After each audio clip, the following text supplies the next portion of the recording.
Hallelujah, praise the Lord. ஒரு பாடலை நாம் பாடுவோம்.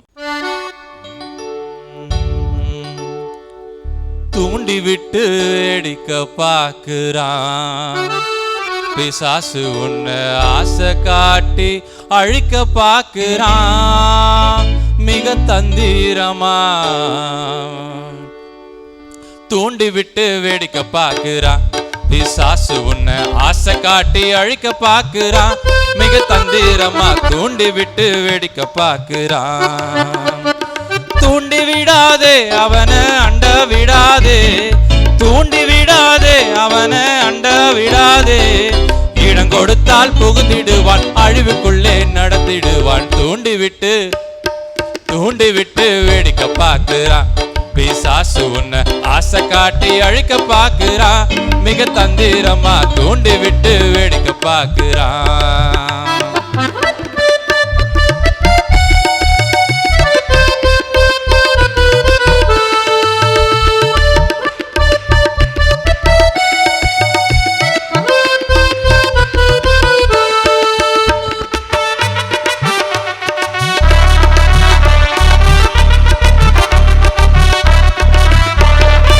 ஆதியிலேயே வாளை எய்த்தவன் இவனே, ஆதியிலேயே வாளை எய்த்தவன் இவனே. அந்த ஆதாமை பாவத்திலே சாய்த்தவன் இவனே.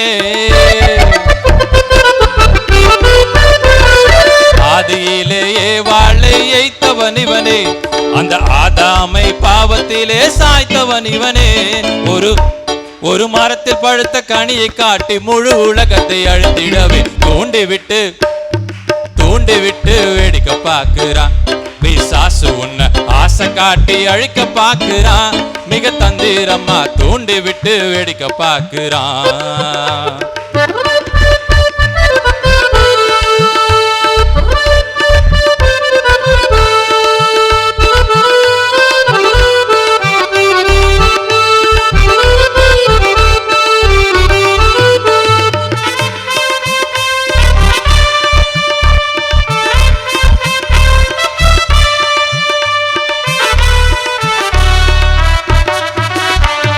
சிம்சோனை தூண்டியவன் இந்த பிசாசு, சிம்சோனை தூண்டியவன் இந்த பிசாசு. பாவ சங்கடத்தில் வீழ்த்தியவன் இந்த பிசாசு. சிம்சோனை தூண்டியவன் இந்த பிசாசு, பாவ சங்கடத்தில் வீழ்த்தியவன் இந்த பிசாசு. ஒரு பொழுதில் அழியும் இனமை காட்டி கனப்பொழுதில் அழித்திடவே தூண்டி விட்டு வேடிக்கை பார்க்கிறான் பிசாசு, உன்னை ஆசை காட்டி அழிக்க பார்க்கிறான் மிக தந்திரமா. தூண்டி விட்டு வேடிக்கை பார்க்கிறான்.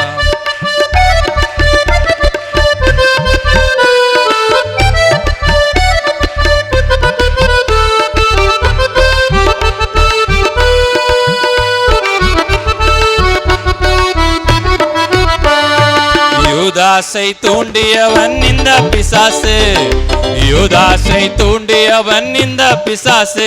அண்ணல் இயேசுவையே தொடர்ந்து வந்த ஆதி பிசாசு. யூதாசை தூண்டியவன் இந்த பிசாசு, அண்ணல் இயேசுவையே தொடர்ந்து வந்த ஆதி பிசாசு.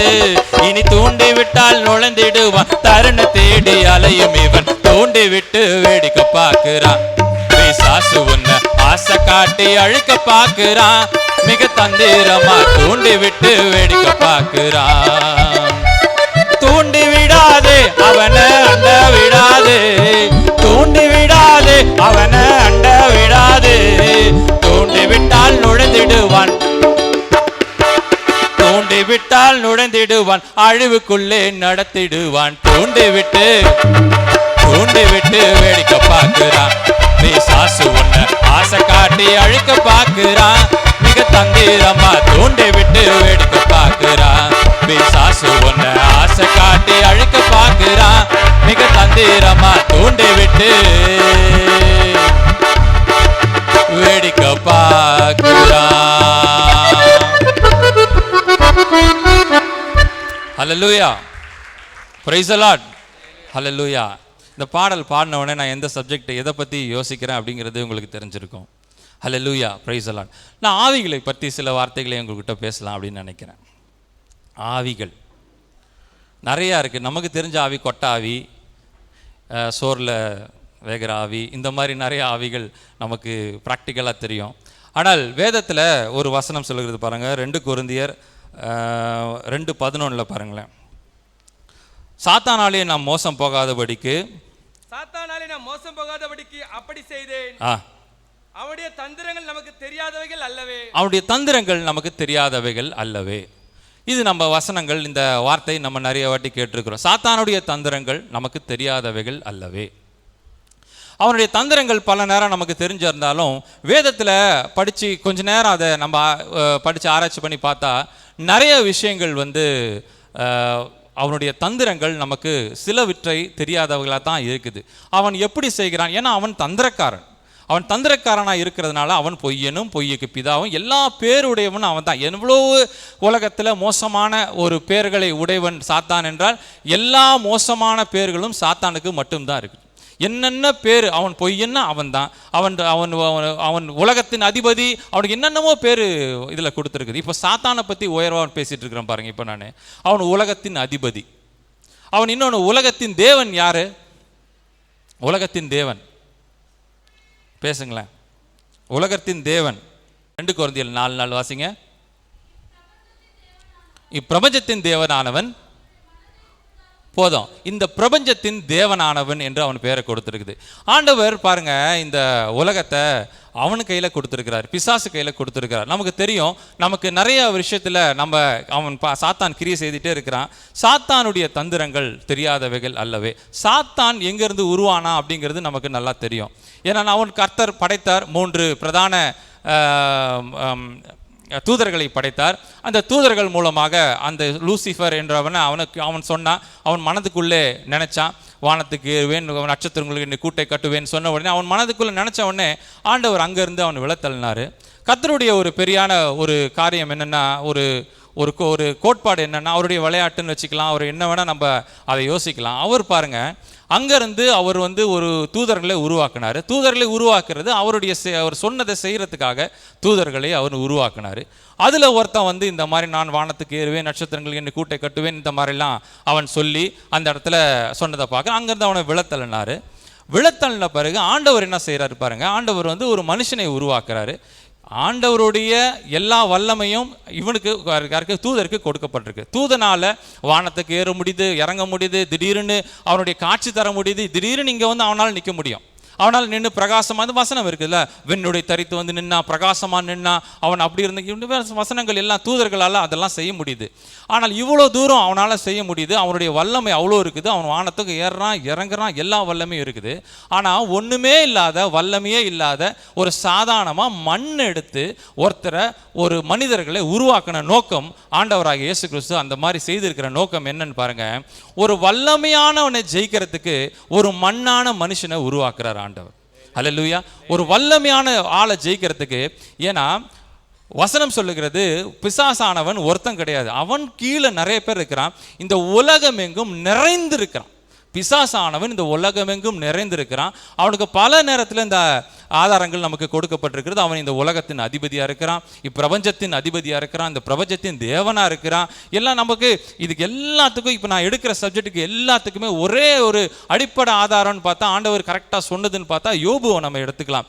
யோபுக்கு ஆண்டவர் கட்டளையிட்டார். அவன் சொன்னான் பாருங்க, நீ எங்கேருந்து வருகிறாய்? நான் உலகமெங்கும் சுற்றி கொண்டு வருகிறேன் அப்படின்னு ஆண்டவர் முன்னாடியே போயிட்டு அவன் சொன்னதை பார்க்கணும். எங்கேருந்து வருகிறாய்? நான் உலகமெங்கும் சுத்தி கொண்டு வருகிறேன். அவர் கேட்கிறார், என் தாசனாக யோபின் மேல் கவனம் வைத்தாயோ அப்படின்னு கேட்கிறார். உடனே ஆமா ஏசப்பா, அவன் மேல, ஆமா ஆண்டவரே நான் மேல கவனம் வைத்தேன். இது அடிப்படை. நமக்கு இந்த சம்பவம் நமக்கு தெரியும்.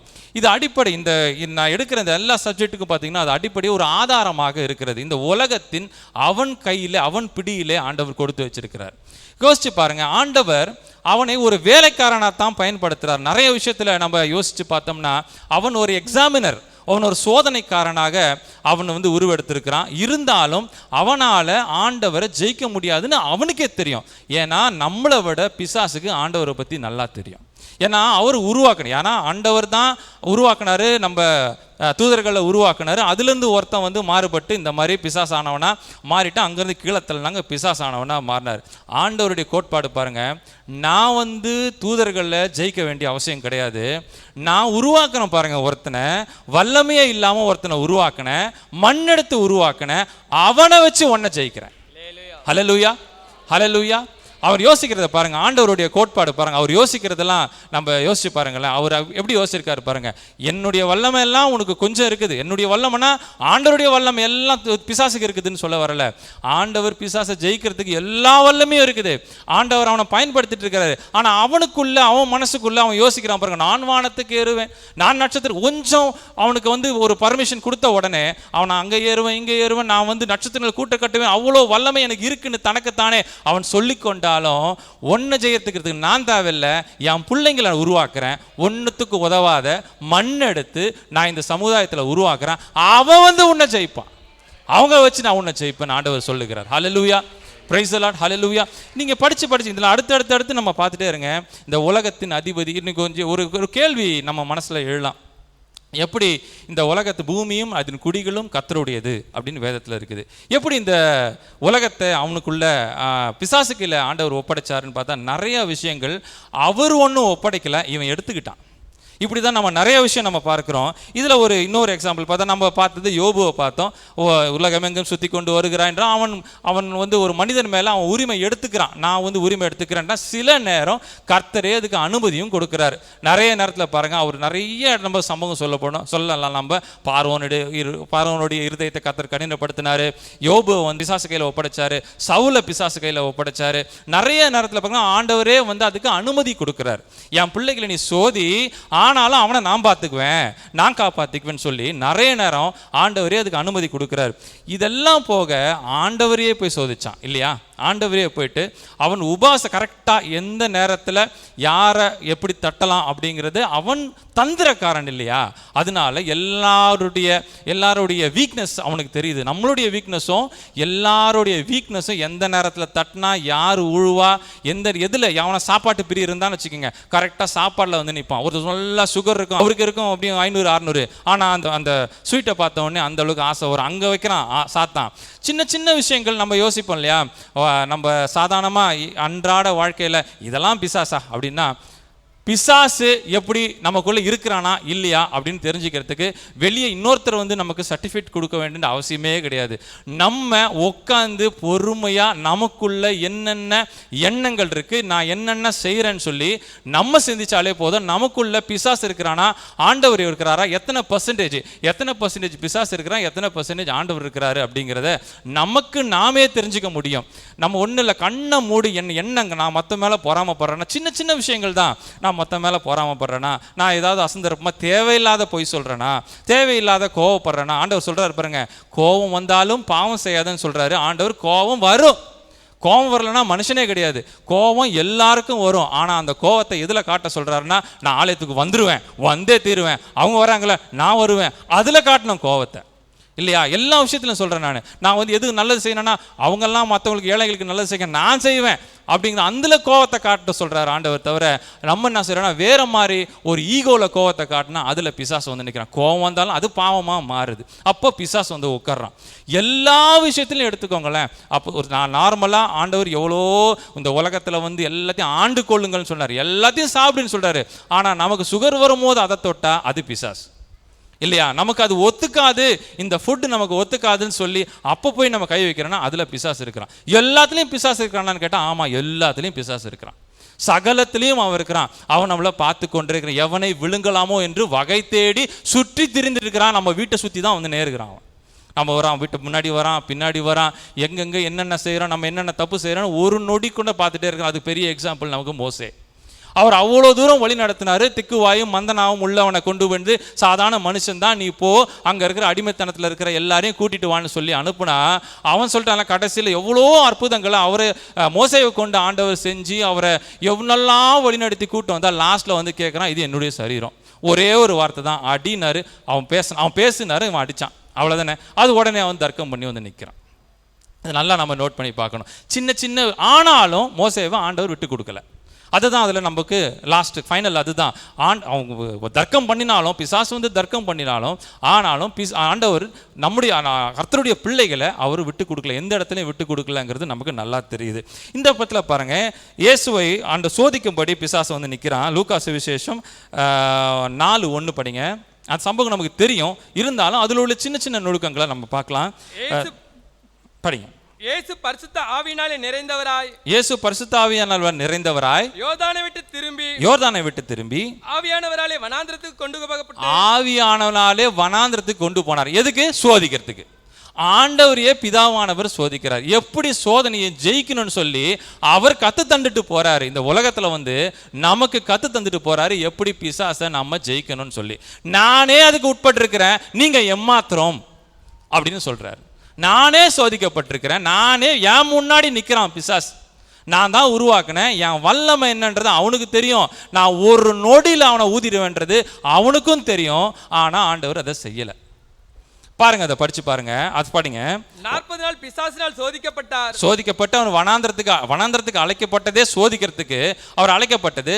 சந்தர்ப்பத்தை பயன்படுத்தி, எந்த சந்தர்ப்பத்தில் சோதிக்கப்படுறான்? தான் பசியா இருக்கிறோன்னு சொல்லி அந்த சந்தர்ப்பத்தை பயன்படுத்தி. அடுத்தது படிங்க, 2ஆம் வசனம். பிசாசு அவரை நோக்கி, 2ஆம் வசனம், 40 நாள் பிசாசினால் சோதிக்கப்பட்டார். 40 நாள் பிசாசினால் சோதிக்கப்பட்டார். அந்த நாட்களில் அவர் ஒன்றும் புசியாதிருந்தார். அந்த நாட்கள் முடிந்த பின்பு அவருக்கு பசி உண்டாயிற்று. அப்போது பிசாசு அவரை நோக்கி, அப்போ வந்து சொல்றான், இந்த கல்லுகள் எல்லாம் அப்பமாக்கி சாப்பிடுன்னு சொல்றான். அப்போ வீக்னஸை தெரிஞ்சு அவன் வந்து மோதுறான். யாருக்கிட்ட? ஆண்டவர்கிட்டே மோதனம் அவன் பிசாசு. இதை உதாரணத்துக்காக நான் சொல்றேன். அவன் கல்லையை அப்பமாக்கி சாப்பிடுங்க அப்படின்னு சொல்றான்.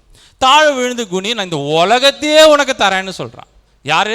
உலகத்தை உண்டாக்குனது ஆண்டவர். ஆனா ஆண்டவர்கிட்டே போயிட்டு, நீ என்னை தாழ விழுந்தால் இந்த உலகத்தை உனக்கு தரேன் அப்படின்னு சொல்லி பிசாசானவன் ஆண்டவர்கிட்டே போய் தர்க்கம் பண்ணுகிறத அந்த இடத்துல பார்க்கிறோம். இதுல இன்னொரு படிங்க, அடுத்தது படிங்க. பிசாசானவன் சோதனை எல்லாம் முடித்த பின்பு சில காலம் அவரை விட்டு விலகி போனான். சில காலம் கர்த்தரை விட்டு விலகினான். எப்போ? சில காலம் தான். அவன் கர்த்தரை விட்டு போயிட்டான், ஒளிஞ்சு போயிட்டான் அங்க இல்ல, சில காலம் ஓய்ந்திருந்தான். அவன் வருவான் பரிசுத்தமா நம்மளுடைய வாழ்க்கையை வாழ்ந்து, நம்மளுடைய உள்ளத்துல எந்த ஒரு கல்மிஷம் சில்மிஷம் எதுவும் இல்லாம கர்த்தருக்கு பரிசுத்தமாய் வாழ்கிறவர்கள் கூட சற்று தான் ஓய்ந்திருக்கிறான். கர்த்தர் அவரை கட்டி போட்டு வச்சிருக்கிறார். எப்போ விழத்தள்ளலாமன்ற அவனை பார்க்கறதுக்காக தான் அவனை வச்சிருக்கிறதே. அவன் இல்லைன்னா நம்ம எந்த ஒரு கட்டுப்பாடும் நமக்குள்ள இருக்காது. ஆண்டவர் இவ்வளோ கட்டுப்பாடுகள் அவர் இந்த வேதத்தில் வச்சிருக்கிறாரு. இந்த கட்டுப்பாடுகள் எல்லாம் நம்மளை வச்சு அவர் நிறைவேற்றணும்னா அதுக்கு பிசாசு தேவைப்படுறான். ஆண்டவருக்கு பிசாசு நமக்குமே தேவைப்படுறான். நின்று பார்த்துக்கிட்டு இருக்கிறான். இவன் வந்து எப்போதான் அவன் தவறு செய்வான், அப்போ நம்ம இவனுக்குள்ள பூந்துடலாம், இவனை கெடுத்துடலாம்னு சொல்லி அவன் பார்த்துட்டே இருக்கிறான். பிசாசானவன் பாருங்க, இதாமுக்கும் ஆண்டவருக்கும் கம்பேர் பண்ணி பார்த்தா ரெண்டும் ஒரே சம்பவமா இருக்கும். ஆனா ஆதாம் அவனுடைய சோதனையில தோத்தான், அதே சோதனை ஆண்டவர் அதை ஜெயித்தார். ரெண்டுத்துக்கும் பார்த்தீங்கன்னா கம்பேர் பண்ணி பார்த்தா ஒரு ஏறக்குறைய ஒரே இதுதான் இருக்கணும். பாருங்க, ஆதாம் சோதனைப்பட்டது பாருங்க, தேவனுடைய வார்த்தையினாலே பிழைப்பான்னு சொன்னார். இந்த கல்லெல்லாம் அப்பமாக்கி சாப்பிடு அப்படின்னு ஆண்டவர்கிட்ட சொன்னார். வார்த்தையினாலே பிழைப்பான் அப்படின்னு ஆண்டவர் சொன்னார். இது நீ வந்து இதெல்லாம் ஒன்று பெரிய சொன்னால், ஆண்டவருடைய ஒரு வார்த்தை சொன்னாலே நான் பிழைப்பேன், பிதாவானவர் ஒரு வார்த்தை சொன்னாலே நான் பிழைப்பேன் அங்கே ஆண்டவர் சொல்றாரு. அங்கே ஆதாம் சொல்றான், ஆண்டவர் பிசாசானுடைய வார்த்தையை கேட்டு அவன் விழுந்து போறான். அந்த பாவத்திலே அவன் விழுகிறத பார்க்குறோம். ஆண்டவர் அங்கே ஜெயிக்கிறார் இல்லையா? அவன் வந்து ஆண்டவர் வந்து அந்த இடத்துல ஜெயிக்கிறாருன்னா, நீ சொன்னதை நான் செய்யணும்னு அவசியம் இல்லை.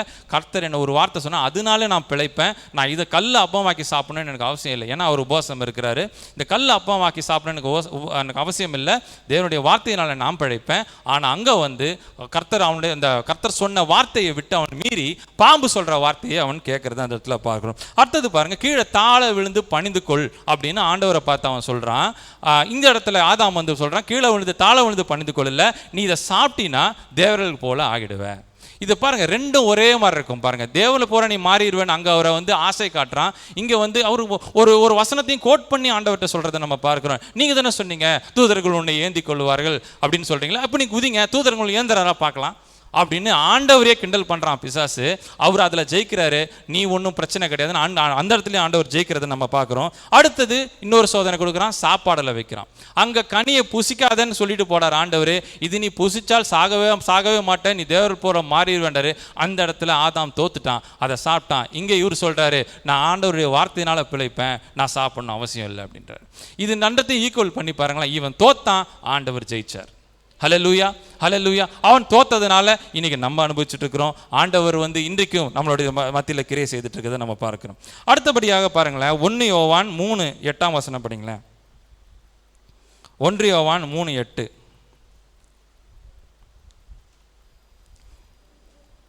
யார் பாவம் செய்கிறாங்க, எப்படி பாவம் அப்படிங்கறத ஒரு சிலதை பார்க்கலாம். சொல்லுங்க. பாவம் செய்கிறவன் பிசாசினால் உண்டாயிருக்கிறான். பாவம் செய்கிறவன் பிசாசினால் உண்டாயிருக்கிறான். ஏனெனில் பிசாசானவன் ஆதி முதல் பாவம் செய்கிறான். பிசாசானவன் ஆதி முதல் பாவம் செய்கிறான். பிசாசுடைய கிரியைகளை அழிக்கும்படிக்கு பிசாசினுடைய கிரியைகளை அழிக்கும்படிக்கு தேவனுடைய குமாரன் வெளிப்பட்டார். தேவனுடைய குமாரன் வெளிப்பட்டார். பிசாசினுடைய கிரியைகள் அழிக்கும்படிக்கு தேவன் வெளிப்பட்டார். பாவம் செய்கிறவன் பிசாசினால் உண்டாயிருக்கிறான். பாவம் செய்கிறவன் பிசாசினால் உண்டாயிருக்கிறான். இந்த வசனத்தில் பாருங்க, பாவம் செய்கிறவன் பிசாசினால உண்டாயிருக்கிறான். அவன் பாவம் செய்கிறான். ஒரு சில விஷயங்கள் நமக்கு ஏற்கனவே நமக்கு தெரியும். நம்மள சபை நடந்த சில விஷயங்கள் உங்களோட பகிர்ந்து கொள்ளலாம்னு நினைக்கிறேன். நமக்கு நல்லா தெரியும், நம்மளுடைய புக்கில் கூட அம்மா எழுதியிருக்காங்கன்னு நினைக்கிறேன். அவன் பிசாசுனால எதையும் செய்ய முடியும் அப்படிங்கிறதுக்கு ஒரு சின்ன சின்ன ஆதாரங்கள். இந்த இடத்துல நம்மளுடைய ஆலயத்தில் நிறைய பிசாசுகள் ஓட்டியிருக்கிறோம். நானும் சிறு வயதிலிருந்து நின்று பார்த்துருக்கிறேன். நான் ஒரு சில என்னுடைய வியக்க வைக்கும் சில விஷயங்கள் பார்க்குறேன். ஒரு விஷயம் பார்த்தீங்கன்னா, இதுக்கு முன்னாடி ஒரு விஷயம் சம்பவம் எனக்கு அவங்க சொன்னது நமக்கு எல்லாருக்கும் தெரியும். உட்காந்து இங்கே ஜோம்னிட்டு இருக்கிறாங்க. அவனால் என்ன செய்ய முடியும் அப்படிங்கிற, பிசாசால் என்னெல்லாம் செய்ய முடியுது அப்படிங்கிறத பாருங்கள். அவன் ஃபிசிக்கலாக கூட அவனால் செய்ய முடியுது. உட்காந்து ஜோம் பண்ணிட்டு இருக்காங்க. இனி போகிறதுக்கு என்ன அடையாளம் அப்படின்னு கேட்குறாங்க. அந்த பிசாசு சொல்லுது ஏலு மிச்சைன்னு சொல்லிட்டு அது அப்படியே கீழே விழுந்து போதான் அம்மா அவர்கள் காலத்தில் நான் சொல்கிறது, அவர்கள் கீழே அப்படியே விழுந்துருது. அப்புறம் பார்த்தா நல்லா செழிப்பாக வளர்ந்து வந்திருக்கிற எலுமிச்சை செடியை பிச்சு போட்டு போயிடுச்சு. நம்ம காம்பவுண்டில் நடந்த விஷயம், நான் ஆலயத்தில் நடந்த விஷயத்த சொல்கிறேன். நான் இதுக்கு முன்னாடி நம்ம இன்னொன்று சொல்ல வேண்டியது என்னன்னா, இந்த பிசாசை ஆக்சுவலாக உலகம் ஒத்துக்கிறது இல்லை, சயின்ஸ் இதை ஒத்துக்கிறது இல்லை. பிசாசு நம்ம இப்போ சொல்கிறோம்ல, இது பிச்சு போட்டு இது அவங்களுக்கு கட்டுக்கதையாக தெரியும். ஆனால் நம்ம கண்கூட பார்த்துருக்குறோம். அதை நம்ம கண்ணால் சிலவற்றை அந்த காலத்தில் யார் இருந்தாங்களோ அவங்களுக்கு இது தெரியும். இது புதிதாக ஒரு வேளை இருக்கிறவங்களும் இந்த விஷயம் தெரியாமல் இருக்கலாம். இங்கேருந்து பிசாசை ஓட்டி நீ போகிறதுக்கு என்ன ஒரு அடையாளம் வச்சுட்டு போன்னு சொன்னால், அந்த பிசாசு என்ன பண்ணுது, நம்மளுடைய காம்பவுண்டில் இருக்கிற எலுமிச்சைன்னு சொல்லிட்டு அது மயக்கம் போட்டு விழுந்துருச்சு. ஆனால் அங்கே போய் பார்த்தா அந்த எலுமிச்சை செடி பிச்சு போட்டு கிடக்குது. இப்படி சில விஷயங்கள், இன்னும் சில விஷயங்கள் இருக்குது சொல்கிறேன். இந்த மாதிரி நம்மளுடைய சர்ச்சில் ஆலயத்தில் நடந்த விஷயத்தை சொல்லுகிறேன். ஆனால் இந்த சயின்ஸு இதை ஏற்றுக்க மாட்டேங்குது, உலகம் இதை ஏற்றுக்கலை. இப்போ மருத்துவர்கள் இப்போ இதெல்லாம் பார்த்தீங்கன்னா இது டிஸார்டர் அப்படின்னு சொல்கிறாங்க, மென்டலி டிஸார்டர் அப்படின்னு அவங்க சொல்கிறாங்க. நல்லா யோசிச்சு பாருங்கள். அதுக்கு இன்னும் அடுத்தடுத்த ஆதாரங்கள் நான் சொல்கிறேன். பிசாசு இருக்குங்கிறத அவனுக்கும் தெரியும். மன்னிக்கணும், டாக்டருக்கும் இது தெரியும், பிசாசுன்னு ஒன்று இருக்குது. ஆனால் அவர்களால் அந்த சயின்ஸு, அந்த படிப்பு, அதை படிக்கிறதுனால அந்த ஏற்றுக்க முடியல. அந்த இது பிசாசு இருக்குங்கிறத அவங்களால ஏற்றுக்க முடியல. ஆனால் அவர்களும் சொல்லுவாங்க, கடைசியில் எல்லா ட்ரீட்மெண்ட், எல்லா டாக்டர் சொல்லுறது நீங்கள் கேள்விப்பட்டிருப்பீங்க, எல்லா ட்ரீட்மெண்ட்லாம் முடித்த பிறகு இனிமே நான் செய்ய வேண்டியதெல்லாம் செஞ்சுட்டேன், இனிமே கடவுள் தான் அவங்கள காப்பாற்றணும். அப்புறம் ஏன் அந்த கடவுள்னு சொல்கிறாங்க? கடவுள்னு ஒருத்தர் இருக்கிற, அப்போ பிசாசுன்னு இருக்குல்ல, நம்ம அதை அவங்க ஒத்துக்க மாட்டாங்களே தவிர மறைமுகமாக அதை சொல்கிறாங்க, இனிமே எல்லாம் கடவுள் தான் அப்படின்னு. அப்போ கடவுள்னு ஒருத்தர் இருக்கிற, அதில் கடவுளை நீ பார்த்தியா? இல்லை. அப்போ பிசாசுன்னு ஒருத்தர் இருக்கிறாங்கிறது நமக்கு தெரியும், ஆதாரத்தோட நமக்கு தெரியும். இந்த இடத்துல நடந்தது ஒரு விஷயம். நான் இதை ஏன் கண்ணால் பார்த்ததை நான் சொல்கிறேன். இங்கே ஊழியக்காரர்கள் பார்த்துருப்பாங்க. ஒரு பெரம்பூர்லேருந்து வந்த ஒரு சகோதரன், ஒரு 30 வயசு நல்லா மதிக்கக்கூடிய ஒரு நல்ல திடகாத்திரமாக இருப்பார். அவர் அங்கே ஏன்னா பொதுவாகவே நம்மளுடைய சபையில் சுற்றி இருக்கிற இந்த ஏரியாவில் இருக்கிறவங்களுக்கு பேய் ஓட்டுற சபை இது. ஒரு காலத்தில், அந்த காலத்தில் இருக்கவங்களுக்கு தெரியும் இது பேய் ஓட்டுற சபை. அவங்க சர்ச்சில் ஏதாவது பேய் ஓட்டணும்னா இங்கே அமுச்சு விட்ருவாங்க. இங்கே ஐயா அம்மா ஐயா நம்ம பாஸ்டர்மார்கள் எல்லாம் சுற்றி, இங்கே போதகர்மார்கள், அந்த காலத்தில் இருந்த போதகர்மார்கள்லாம் எல்லாம் சுற்றி நின்று ஜெபிப்பாங்க, பேயை ஓட்டுவாங்க. அதுக்கப்புறம் அவங்க திருப்பி பழையபடி அந்த சர்ச்சுக்கு போவாங்க. இது வாடிக்கையாக நடந்துட்டு இருந்த விஷயம். இதை ஹெசிடேட் பண்ண மாட்டாங்க. இது பேய் ஓட்டுற சபை, அங்கே போய் ஓட்டி நீங்கள் வந்துருமா அப்படின்னு சொல்லி அந்த பாஸ்டர்களே அமுச்சு விட்ருவாங்க அந்த காலத்தில். அப்படி இருந்த ஒரு சபையாக இது வரைக்கும் இருந்தது. அதில் பார்த்தீங்கன்னா நான் ஒரு சம்பவத்தை எனக்கு ஞாபகம் வரதை நான் சொல்கிறேன். ஒரு 30 வயசு மதிக்கத்தக்க ஒரு மனுஷன், 32 வயசு மதிக்கக்கூடிய நல்ல திடகாத்திரமாக, நல்ல ஹைட்டு, நல்ல ஒரு ஸ்ட்ரென்த்தாக உள்ள ஒரு மனுஷன். அங்கே எங்கெங்கேயோ ஓட்டி பார்த்துருக்குறாங்க, அது முடியல. ரொம்ப அந்த பிசாசுக்குடைய ஸ்பெஷாலிட்டி என்னென்னா, யார் வந்து ஓட்ட போனாலும் செம்மாட்டி அடிக்குதான், போட்டு பாஸ்டர்களே போட்டு அடிக்குது, யார் வந்து ஓட்டினாலும் போட்டு அடிக்குதாங்க. அதனால என்ன பண்ணிட்டாங்களா, இங்கே கூப்பிட்டு வந்தாங்க. இங்கே கூப்பிட்டு வந்து உட்கார வச்சு, பழைய ஆலயம் நினைக்கிறேன் இந்த இடத்துல இருக்கும், மேபி இந்த இடத்துல வந்து உட்காந்து அந்த சர்ச்சை ஆலயம் முடியுது, இந்த இடத்துல அந்த மனுஷன் உட்காந்துருக்காரு. நம்மளுடைய பெரிய ஐயா வாட்சாரன் ஐயா அவர்கள் வந்து போனாங்க கிட்ட. என்னப்பா ஜோம் பண்ணலாமா, ஆலயம் முடிஞ்சிருச்சு, கிட்ட போகிறாங்க. என்னப்பா ஜோம் பண்ணலாமா அப்படின்றாரு. அவருக்கு ஆல்ரெடி இன்ஃபர்மேஷன் சொல்லிட்டாங்க அவன் சம்மாட்டி அடிப்பான்ட்டு. ஆனால் அவர் சொல்கிறார் கிட்ட போய்ட்டு ஜோம் பண்ணலாமா அப்படின்னாரு. சரி, என்ன எல்லாரும் சுற்றி நின்று பார்க்குறோம் என்ன நடக்க போகுதுன்னு. கை கட்டுப்பா அப்படின்னாரு. ரொம்ப அசால்ட்டாக சாதாரணமாக கை கட்டுப்பா, காலை கட்டிக்க, உட்கார் அப்படின்னாரு. கைக்கு ஒரு சிலுவை, காலுக்கு ஒரு சிலுவை. ஆண்டவராக இயேசு கிறிஸ்து நாமத்தில் இதை கட்டுறேன்னு சொல்லி அவர் மனசுக்குள்ளே சொல்லி அதை ரெண்டுத்தையும் கட்டு போட்டார். போட்டுட்டு இப்போ ஜெபிக்கலாமாப்பா அப்படின்னு ரொம்ப சாதாரணமாக, அவருக்கு தெரியும் ஐயா எப்படி பேசுவாங்க, ரொம்ப ஹாஷாலாம் கத்தலாம் மாட்டாங்க, ரொம்ப சாதாரணமாக பேசுவாங்க. ஜெபிக்கலாமாப்பா, ஜெபிக்கலாம். உட்காந்து ஜெபிக்க ஆரம்பித்தோம் பாருங்க. அவன் பொறல்றான், உருள்றான், சுற்றி சுற்றி சுற்றி அதே இடத்துல வரானே தவிர அவனால் கடைசி வரைக்கும் அந்த கையையோ காலையோ அழுக்கவே முடியல. எத்தனை பேர் பார்த்துருப்பீங்கன்னு நினைக்கிறேன். யாராவது பார்த்துருந்தா கரங்களை உயர்த்துங்க.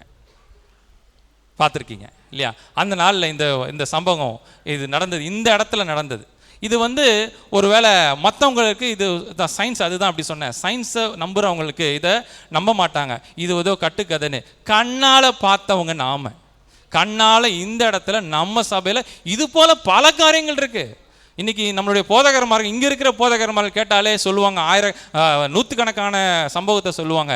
நான் பார்த்து வியந்ததை சொல்கிறேன். நாங்களாம் அப்போ வந்து இதை பார்த்து என்னடா இது இப்படிலாம் இவ்வளோ வல்லமையா இப்படி அப்படின்னு சொல்லி, இது வந்து நமக்கு அப்போது சின்ன வயசு தெரியாது, ஐயாவுக்கு இவ்வளோ வல்லமையா அப்படின்னு நினைப்போம். ஆண்டவருக்கு அவ்வளோ வல்லம் இருந்திருக்கு. அவர் போட்டு சிலுவை போட்ட உடனே அவர் கையை என்னென்னமோ பண்ணி பார்க்குறான். சுற்றி நின்று இப்போ கொளுத்துங்க அப்படின்ட்டார். சுற்றி நின்று இப்போ கொளுத்துங்க. நம்ம போதகர் மாதிரிலாம் சுற்றி நின்று பாடினாங்க எல்லாம், அக்கினியான்னு போட்டு அது போட்டு இது பண்ணணும். அவன் சுற்றுறான், ரவுண்ட் அடிக்கிறான், கையும் காலையும் பிரிக்கவே முடியல. கொஞ்ச நேரம் ஓகே எல்லாம் முடிஞ்சு, நான் போகிறேன்னு கத்த. ஓகே வா, அப்படி வா, வலிக்கு உட்காரு, இப்போ சொல்லு, போறியா? உன்னால் கையை காலையே அவுக்க முடியல, நீ இருந்து என்ன பண்ண போகிற? ஓட வயசு நாமத்தில்னாரு. அவ்வளோதான். கீழே விழுந்தான், ஏஞ்சி நின்னா அந்த கை காட்டெல்லாம் அவுத்துட்டுச்சு. தானாகவே அந்த கை காட்டெல்லாம் அவுத்து. இது நான் கண்ணால் பார்த்தது. இப்படி ஒரு சாத்தான் இருக்குது, கிரியை செய்துட்டு இருக்கிறான் அப்படின்னு நம்ம சபையில் இன்னும் கூட நிறைய சொல்லிகிட்டே போகலாம். நம்மளை தலைமை போதர் கூட ஒரு சம்பவம் சொல்லிட்டு நம்ம மைக்கில் கூட சொல்லியிருக்கிறாங்க. நம்ம இந்த நுளம்பூரில் மீட்டிங் முடிச்சுட்டு வரும்போது அந்த சுடுகாட்டு வழியாக தான் வரணும். நல்லா ஒரு பேய் நல்லா பின்னாடி ஏறி உட்காந்துக்குச்சு அப்படின்னு சொல்லுவார். நம்ம வண்டி நம்ம ஓட்டி பார்க்கணும், வண்டி மூவ் ஆகவே மாட்டேது. என்னடா பின்னாடி ஆளே இல்லை ஆனால் வெயிட்டாக இருக்குதுன்னு சொல்லி ஒன்று சொல்ல கேட்டிருப்பீங்க. ஓர நின்று ஜபித்துட்டு பார்த்தா அப்புறமா அவர் இறக்கி விட்டுட்டு கிளி வந்து வீட்டுக்கு வந்து, இது ரொம்ப சர்வசாதாரணமாக ஆகிப்போச்சு. எங்களுக்குமே இது பார்த்தீங்கன்னா ரொம்ப இந்த பேய்ன்றது வந்து ஏன் இவ்வளோ அசால்ட் ஆகி போச்சுன்னா, எங்களுக்குமே சின்ன வயசுலேருந்து பேய் கூடயே வளர்ந்தோம். நாங்கள் வந்து ஒரு சின்ன வயசில் இருக்கும்போது நாங்கள் இந்த ஃப்ரண்ட்டில் வீட்டில் இருந்தோம். அப்போது ஒரு பேய் பிடித்த ஒரு சகோதரி வந்திருந்தாங்க, ஒரு அக்கா. அப்போது இங்கே நம்ம வீட்டில் இருந்தாங்க. இங்கே அது கூடயே நாங்கள் இருப்போம். அது திடீர்னு நாங்கள்லாம் சுற்றி உட்காந்து சாப்பிட்டு இருப்போம். திடீர்னு ஆட ஆரம்பிக்கும், கண்ணெல்லாம் முறைச்சிக்கும், ஆட ஆரம்பிக்கும். அது பாட்டுக்கு ஏச்சி சும்மா அப்படின்ட்டு நாங்கள் சாப்பிட்டே இருப்போம். அங்கேயே தான் உட்காந்துருப்போம். அது எங்களுக்கு அப்படியே பழகி போச்சு. எங்கள் அக்காமாரெலாம் அப்போல்லாம் எனக்கு கல்யாணம் ஆகலை. அப்போ அக்காமாரெலாம் எல்லாம் அங்கே இருந்தோம். அப்போது அது கூடயே இருந்தனால எங்களுக்கு அது ஒரு பேயின்றது ஒரு மேட்டரே இல்லாத போச்சு. அப்போ அது கூட விளையாடின்னு இருப்போம். நான் உன்னால் முடிஞ்சால் எடுத்து போட்டு பார்க்கலாம் இப்படியே சொல்லி அதை விளையாடின்னு இருப்போம். அது கூட நாங்கள் அந்த மாதிரி இருந்தனால பேய் கூட ஒரு சீரியஸ்னஸ் எங்களுக்கு போயிடுச்சு. அதனால இப்போ நம்ம சபையில் இது மாதிரி நிறைய சொல்லிக்கிட்டே போகலாம். நம்ம 1 யோவான் 3:8 இது மறுபடியும் படிங்க. 1 யோவான் 3:8.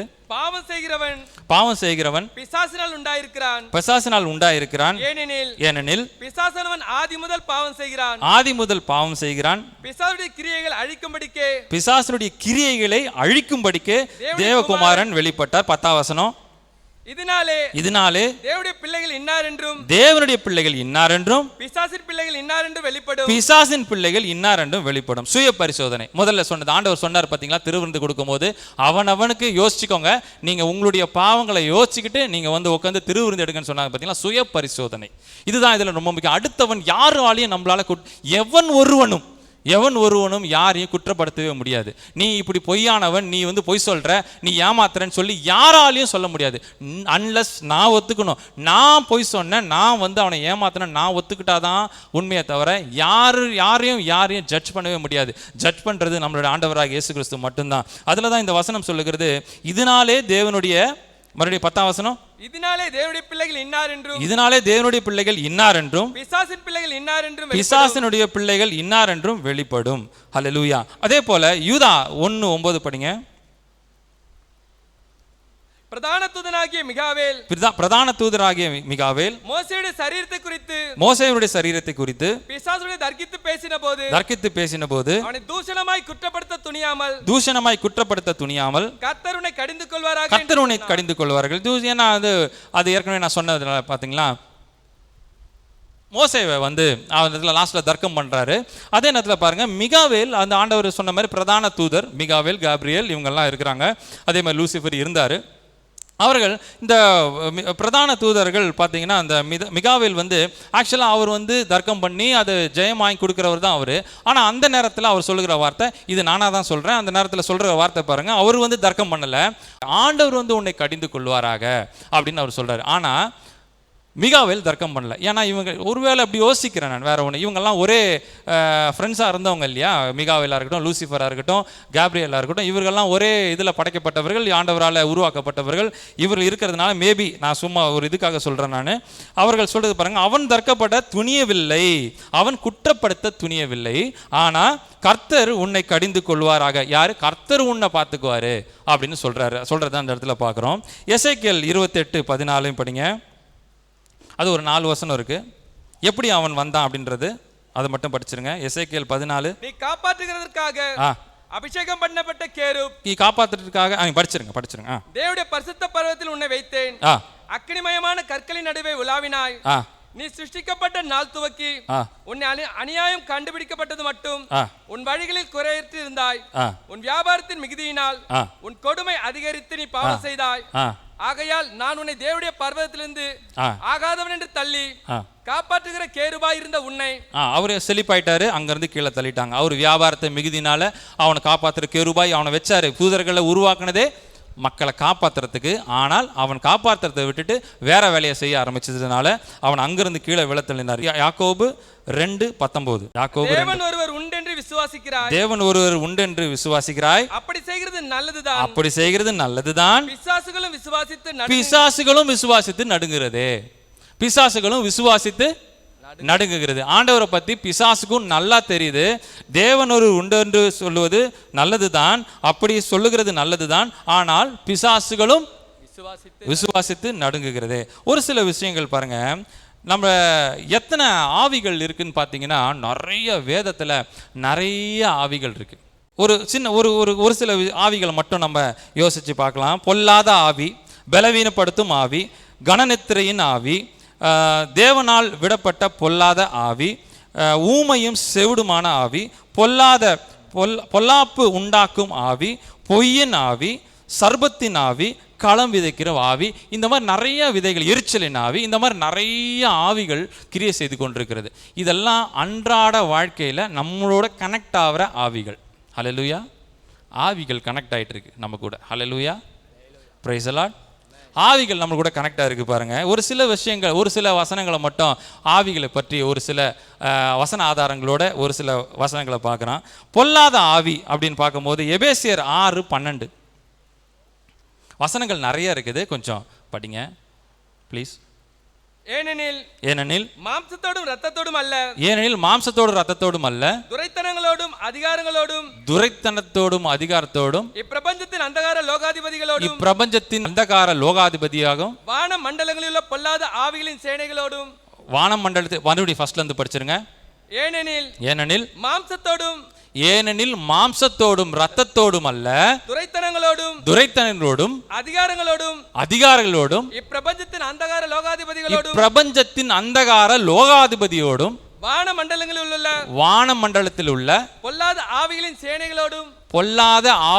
சேனைகள் நமக்கு போராட்டம் உண்டு, நமக்கு அவர்களோட போராட்டம் உண்டு. இது நல்லா பாருங்க, நம்மளுடைய போராட்டம் யாருக்கிட்ட இல்லையா? ஃபர்ஸ்ட் படிங்க, ஃபர்ஸ்ட் லைன் மட்டும்.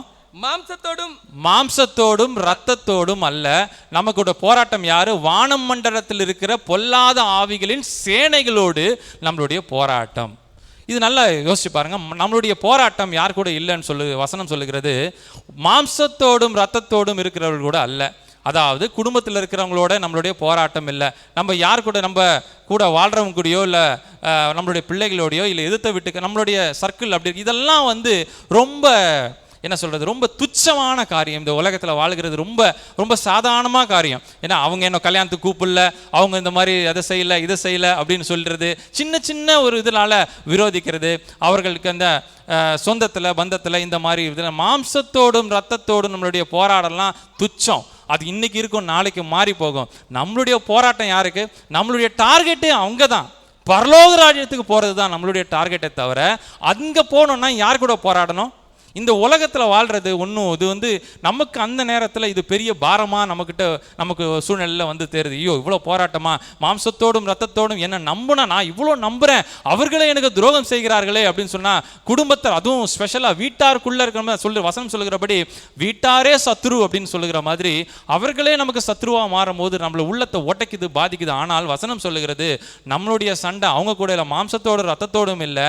நம்மளுடைய சண்டை வானம் மண்டலத்தில் இருக்கிற பொல்லாத ஆவிகளோட சண்டை போட்டு அவர்களை ஜெயித்து பரலோக ராஜ்யத்துக்கு போறது தான் நம்மளுடைய வேலைன்னு சொல்லி. இது பொல்லாத ஆவிகளுடைய நமக்கு பண்ணுகிற சண்டை. அடுத்தது பாருங்க, பலவீனப்படுத்தும் ஆவி. அதில் பார்த்தீங்கன்னா பலவீனப்படுத்தும் ஆவி நம்மளுடைய வாழ்க்கையில் எல்லாருக்கிட்டையும் நடந்துக்கிட்டே இருக்குது. இது அன்றாட வாழ்க்கையில் நம்மளுடைய பலவீனப்படுத்துகிற ஆவி. எல்லா நேரத்திலும் பலவீனப்படுத்துகிற ஆவி. நம்மளுடைய வியாதினாலும் சரி, நம்மளுடைய எல்லா ஒரு வீக்னஸ், அதாவது இதை இங்கிலீஷில் சொல்லணும்னா நம்மளுடைய வீக்னஸ் அப்படின்னு சொல்லுகிறது. சில பேருக்கு தேவையில்லாத பாவத்தில் அடிமையாக இருப்பாங்க சில பேர், அதோட வீக்னஸ் எல்லாத்தினாலும் பலவீனப்படுத்துகிற ஒரு ஸ்ட்ராங் மைண்டட் இல்லாத ஒரு ஆவியாக இருக்கிறது. இதுக்கு ஒரு ஆதாரமாக லூக்கா சுவிசேஷம் 13:11 ஒரு சம்பவத்தை பற்றி நம்ம படிக்கிறோம். 18 வருஷமாய் பலவீனப்படுத்தும் ஆவியை கொண்ட ஒரு ஸ்திரீ அங்கே இருந்தாள். அப்பொழுது 18 வருஷமா பலவீனப்படுத்தும் ஆவி கொண்டு ஒரு ஸ்திரீ இருந்தாள். அவள் எவ்வளவும் நிமிரக்கூடாத அவள் எவ்வளவு வேணும் நிமிர முடியாத கூனியாய் இருந்தாள். அவள் எவ்வளவு வேணும் நிமிர முடியாத கூனியாய் அவள் 18 வருஷமா அந்த ஆலயத்துக்கு போயிட்டு இருக்கிறா. அவர்களை அவளுக்கு நம்ம இந்த சம்பவம் நம்ம படிச்சிருப்போம். 18 வருஷமா ஒரு ஸ்திரீ குனிஞ்சுக்கிட்டே வராங்க, அவளை நிமிர முடியல. ஆனால் அவர்களுக்கு பிசிக்கலா எந்த பிரச்சனையும் இல்லை. இது நல்லா நம்ம நோட் பண்ணணும். ஃபிசிக்கலாக அவர்கள் உடல் ரீதியாக ஒரு எலும்புலையோ இல்லை உடல் ரீதியாகவோ எந்த பிரச்சனையும் இல்லை. சில விஷயங்கள் நல்லா நீங்கள் யோசிச்சு பாருங்கள். சில விஷயங்கள் நமக்கு கொண்டு வருகிற வியாதி உடல் ரீதியாக இருக்கிறது இல்லை, உடல் ரீதியாக இருக்கிறது இல்லை. அங்கே சொல்கிறது பாருங்க, இதுவும் ஒரு ஆவி என்று வேதம் சொல்லுகிறது. பலவீனப்படுத்தும் ஆவி அந்த இடத்துல பிடிச்சிங்க. மறுபடியும் அதே வசனத்தை படிங்க. அப்பொழுது 18 வருஷம், அப்பொழுது 18 வருஷமாய் பலவீனப்படுத்தும் ஆவியை கொண்ட ஒரு ஸ்திரீ அங்கே இருந்தாள். பலவீனப்படுத்தும் ஆவியை கொண்டு ஸ்திரீ அங்கு இருந்தாள். பலவீனப்படுத்தும் ஆவியை கொண்டு ஒரு ஸ்திரீ அங்கு இருந்தாள். அது பிசிக்கலா இல்லை, அது ஒரு கூனியா இருக்கிறாள். நல்லா பாருங்க, நம்ம கூனியா இருக்கிறாளாம். நாமளும் இது இப்போ நான் சொல்லுகிறேன், இந்த ஒரு எத்தனை ஆவிகள் பற்றி பேசுகிறேன்னு தெரியல.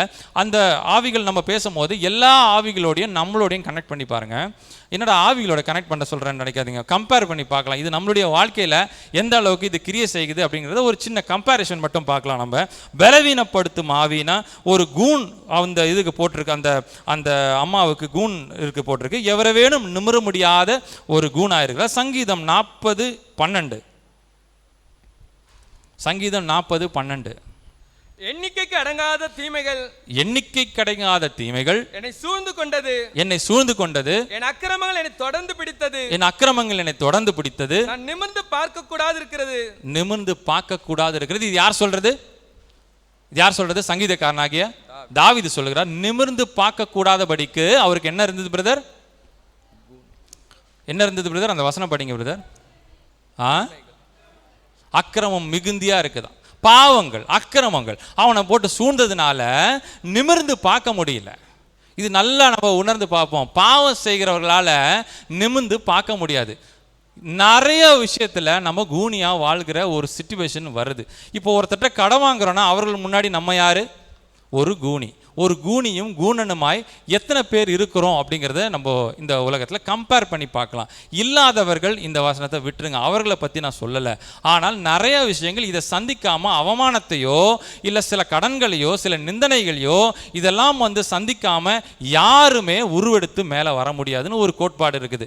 எல்லா நேரத்திலும் அவமானங்களையும் எல்லாத்தையும் சந்திச்சா தான் நம்ம மேலே வர முடியும். அப்படி சந்திக்கும் போது ஒரு கூனி குறுகி நிற்கிற ஒரு கூணனாக அந்த வாழ்க்கை நம்மகிட்ட இருக்கிறது.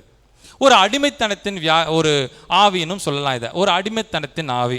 இதில் லேவியராகமும் 26:13 படிங்களேன். லேவியராகமும் 26:13. நீங்கள் எகிப்தியருக்கு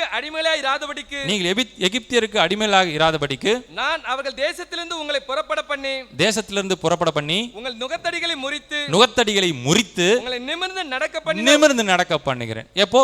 அடிமைத்தனத்தின் ஆவி. அடிமைத்தனத்திலிருந்து உன் நுகத்தடிகளை முறித்து உன்னை நிமிர்ந்து நடக்க பண்ணுகிறேன் என்று அந்த இடத்துல அந்த வசனம் சொல்லுகிறது நம்ம பார்க்கிறோம். நிமிர முடியாத ஆவி, நிமிர முடியாத நிறைய பேர் இன்னைக்கு யதார்த்தமாக நம்ம சொல்லணும்னா நிறைய பேருக்கு நிமிர முடியாத ஆவிகள் இருக்குது நமக்கு கூட. அதாவது வாலிப பிள்ளைகளுக்கு மெயினாக வச்சுக்கோங்க, பெரியவங்களை விட்டுருவோம், ஏன்னா வெளியே போனால் பிரச்சனை பண்ண போகிறாங்க, அதனால் பெரியவங்களை விட்டுருவோம், நம்ம வாலிப பிள்ளைகளை மட்டும் பேசுவோம், ஏன்னா என் பிள்ளைங்க யாரும் தப்பாக நினச்சிக்க மாட்டாங்கன்ற ஒரு நம்பிக்கையில் சொல்கிறேன். இப்போ நிறைய பேர் பாருங்களேன், நம்ம செல்ஃபோன் நம்மளை அடிமைப்படுத்தி வச்சுருக்குது. யாருமே செல்ஃபோனை இப்படி பார்க்குறது இல்லை, ஏன்னா இதை தெரியக்கூடாது, நம்ம என்ன பார்க்குறோங்கிறது யாருக்கும் தெரியக்கூடாது, குனிஞ்சு தான் பார்க்குறோம். நிறைய பேருக்கு இந்த கூணம் பிடிச்ச ஆவி நிறைய பேருக்கு இது இருந்துகிட்டே இருக்குது.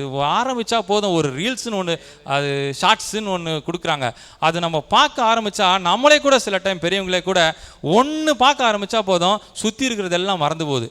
பார்த்து நான் இதை ரொம்ப கட்டுப்படுத்தி ரொம்ப நாளாக நான் இதை பார்க்கக்கூடாது வந்துகிட்டே இருக்குது. ஒன்று பார்த்துட்டா முடிஞ்சுது கதை. அப்புறம் இந்த வாசனம் இந்த ஆவி கீவி எல்லாம் மறந்து போகுது. எல்லாமே அந்த ஆவி நம்ம ஆட்டோமேட்டிக்காக பிடிச்சிக்கிறத நம்ம பார்க்குறோம். இது பெரியவர்களுக்கு நிறைய பேர் இருக்குது, ஆனால் அவங்கள பற்றி நான் பேச மாட்டேன், சொல்லிட்டு பேச மாட்டேன் அப்படின்னு சொல்லிட்டு இருக்கேன். ஆனால் அந்த பிள்ளைகள் பாருங்கள், இந்த ஆவி நிறைய பேருக்கு நிறைய ஆவிகள் பிடிச்சிருக்குது. ஒரு போதகர் அப்படி தான் சொன்னார், இவங்களெல்லாம் மாட்டி விடணும்னு நினச்சி தான் சொல்கிறேன் நான் இதை. ஒரு போதகர் அப்படி சொன்னார் பாருங்கள், எவன் ஒருவன் இந்த செல்லில் நம்பர் லாக் போட்டு நல்லா லாக் பண்ணி வச்சிருக்கிறாரோ அந்த செல்ஃபோனுக்குள்ளே ஆவி உட்காந்துருக்குது. இப்போ எத்தனை பேர் அந்த மாதிரி லாக்கு இருக்க போட்டு வச்சுருக்கீங்க, கண்டுபிடிக்காத முடியாத அளவுக்கு யாரெல்லாம் ஒரு ரொம்ப லாக்கெல்லாம் ரொம்ப காம்ப்ளிகேட்டாக போட்டு வச்சுருக்கிறவங்க பார்த்தீங்கன்னா அதுக்குள்ளே ஏதோ ஒரு ஆவி இருக்குது. பெற்றவங்க அதை வாங்கி பாருங்கள், மாட்டி விட்டேன் மன்னிச்சிருங்க. ஹல்லேலூயா. அதுக்குள்ளே ஆவி இருக்குது. சிலர்லாம் பாருங்களேன், பாத்ரூம் கூட செல்ஃபோன் தான், எங்கேயும் வச்சுட்டு போக மாட்டாங்க, இப்படி இருக்கும் செல்லு. நல்லா நோட் பண்ணி பாருங்கள், ஒரு செல்லு அடிக்கும், பிள்ளையோட செல்லு இங்கே அடிக்கும், அங்கே அம்மா அப்பா எல்லாம் இருப்பாங்க, என்ன செல்லு அடிக்குது, பாஞ்சு எடுத்துன்னு ஓடி போயிடுவாங்க அந்த பக்கம். இது நிறைய நடக்குது, இது நம்மளுடைய. ஏன்னா அதில் ஒரு ஆவி உட்காந்துருக்குது. ஹல்லேலூயா, ஹல்லேலூயா. மாட்டி விட்டேன். வீட்டுக்கு போயிட்டு நீங்கள் பாருங்கள், யாரெல்லாம் செல்லெல்லாம் காம்ப்ளிகேட்டாக இருக்குதோ அதில் ஏதோ ஒரு ஆவி இருக்குது. அந்த ஆவியை தூக்கி போட்டுட்டு சாதாரணமாக ஒரு லாக் இருக்கும் பாருங்கள், ஏதோ ஒன்று திடீர்னு ஆன் ஆகிடக்கூடாதுன்னு சொல்லிட்டு ஒரு லாக் போட்டு வைப்பாங்க, எல்லாருக்கும் தெரிகிற மாதிரி. இப்படி செல்லை இப்படி போட்டுட்டு நிம்மதியாக இருந்தால் எவ்வளோ பெரிய சந்தோஷம் அதில் வரும்ன்றது கொஞ்சம் யோசிச்சு பாருங்கள். இந்த ஆம்பளை பிள்ளைங்களாக இருக்கட்டும், இந்த பெண் பிள்ளையாக இருக்கட்டும், இதில் யாரும் விதிவிலக்கே கிடையாது. இதில் ஒரு ட்ரை பண்ணி பாருங்கள், இது ஒன்றுமே இல்லை, எனக்கு இவ்வளோ தான், ஒயிட் பேப்பராக இருக்கேன், என்ன வேணால் எடுத்து பாருங்கள் அப்படின்னு சொல்கிறத பார்த்துங்க. ஒன்றுமே இல்லை, மனசுக்கு எவ்வளோ சுத்தம், ஒரு நிம்மதியை தரும் தெரியுமா. மற்றபடி எவன் எதை பார்த்துட போகிறானோ, எவன் எடுத்துகிட்டு போகிறானோ, ஏதாவது ஒரு ஃபோனுக்குன்னு இதில் வந்துருச்சுன்னா பிள்ளைங்களுக்கு யாராவது ஃபோன் பண்ணி அம்மாட்ட கொடுமா அப்படின்வாங்க.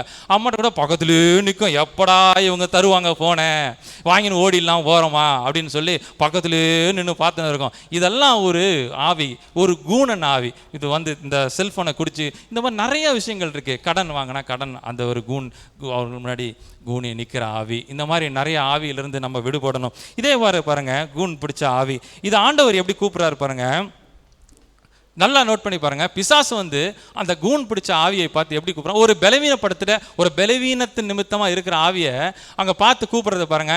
இவன் நொண்டி, இவன் கூனி, இவன் இயலாதவன். இது இயலாதையை பார்த்து அந்த உருவாக்குனதே சாத்தான் தான், இப்படி நம்மளை அடிமைப்படுத்தி வச்சிருக்கிறதே அந்த சாத்தான் தான். ஆனால் அந்த சாத்தான் நம்மளை பார்த்து கூப்பிடுற விதம், இவன் கூனி, இவன் இப்படி அப்படி, நம்மளுடைய பலவீனத்தை நம்மளுடைய வீக்னஸை பாயிண்ட் அவுட் பண்ணி கூப்பிட்றவன் சாத்தான். ஆனால் நம்மளுடைய ஆண்டவராக இயேசு கிறிஸ்து எப்படி கூப்பிட்றாரு பாருங்க. லூக்கா சுவிசேஷம் 13:16. இதோ சாத்தான் 18 வருஷமாய் கட்டியிருந்த ஆபிரகாமின் குமாரத்தியாகிய இவளை. ஹல்லேலூயா. ஆண்டவர் கூப்பிடுற விதத்தை பாருங்க. நம்மள பாவத்தில் இருந்தாலும் சரி, பாவத்தில் இருக்கிறவங்கள பார்த்து தான் ஆண்டவர் கூப்பிடுறாரு. அவன் யாரு? கூனியை பிடிச்சி ஒரு ஆவி பிடிச்சி, அவளும் பாவத்தில் தான் இருந்தா. பாவத்தினால தானே அந்த ஆவி பிடிச்சிருக்கணும். அவள் இடம் கொடுத்தனால தானே அந்த ஆவி அவளை பிடிச்சிருக்கும். ஒரு பாவியை பார்த்து அவர் கூப்பிடுறாரு. அவர் கூப்பிடுறது என்ன கூப்பிடுறாரு? ஆபிரகாமின் குமாரத்தியாக இவளை அப்படின்னு கூப்பிடுறாரு. அந்த கூனின்னு கூப்பிடல ஆண்டவர். இந்த கூனியை சுகமாக்கணும்னு சொல்லல. ஆபிரகாமின் குமாரத்தியாக இவளை நான் ஓய்வு நாளில் சரி பண்ண கூடாதா அப்படின்னு அவர் கேட்கிறார். ஓய்வு நாளில், அதுதான் சொல்கிறேன், ஓய்வு நாளில் பரிசுத்தமாக ஆசரிக்கணும். ஓய்வு நாளில் நிறைய அற்புதம் நடக்கிறதுக்கு அது நிறைய சந்தர்ப்பம், நிறைய வாய்ப்புகள் இந்த ஆலயம் நமக்கு உண்டாக்கி தருது. நான் சொல்கிறது இந்த ஆலயம் மட்டும் கிடையாது, எல்லா இந்த உலகத்தில் இருக்கிற பரிசுத்தமாக கர்த்தரை ஆராதிக்கிற எல்லா ஆராதனையிலும் சொல்கிறேன், கர்த்தர் நிச்சயமாக கிரியை செய்வார். கர்த்தர் நிச்சயமாக ஒரு அற்புதத்தை செய்வார். அந்த ஓய்வு நாளை தவறாமல் அவர் மரியாதை கொடுத்து அதை ஆசரிக்கும் போது அற்புதங்களை கர்த்தர் செய்வார். அவர் சொல்லுகிறார், நம்மளை கூப்பிடுற விதமே வேற. பாவத்தில் இருக்கிறவங்க பார்த்து யோ குடிக்காரா, யோ இந்த மாதிரி அப்படிலாம் நம்மளுடைய வீக்னஸை பாயிண்ட் அவுட் பண்ணிடுறான். ஆபிரகாமுடைய பிள்ளையேன்னு கூப்பிட்டா அவன் பாவம் செய்யறவங்க கூட செய்ய மாட்டான். ஹல்லேலூயா, ஹல்லேலூயா. இன்னாரோட பிள்ளைன்னு சொல்லி கூப்பிடுறாரு பாருங்க. கலாத்தியர் 3:7. யாரெல்லாம் ஆபிரகாமின் பிள்ளைகள்?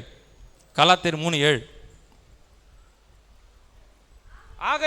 ஆகையால் விசுவாச மார்க்கத்தார்கள் எவர்களோ அவர்களே ஆபிரகாமின் பிள்ளைகள் என்று விசுவாச மார்க்கத்தார் எவர்களோ அவர்களே ஆபிரகாமின் பிள்ளைகள் என்று அறிவீர்களாக.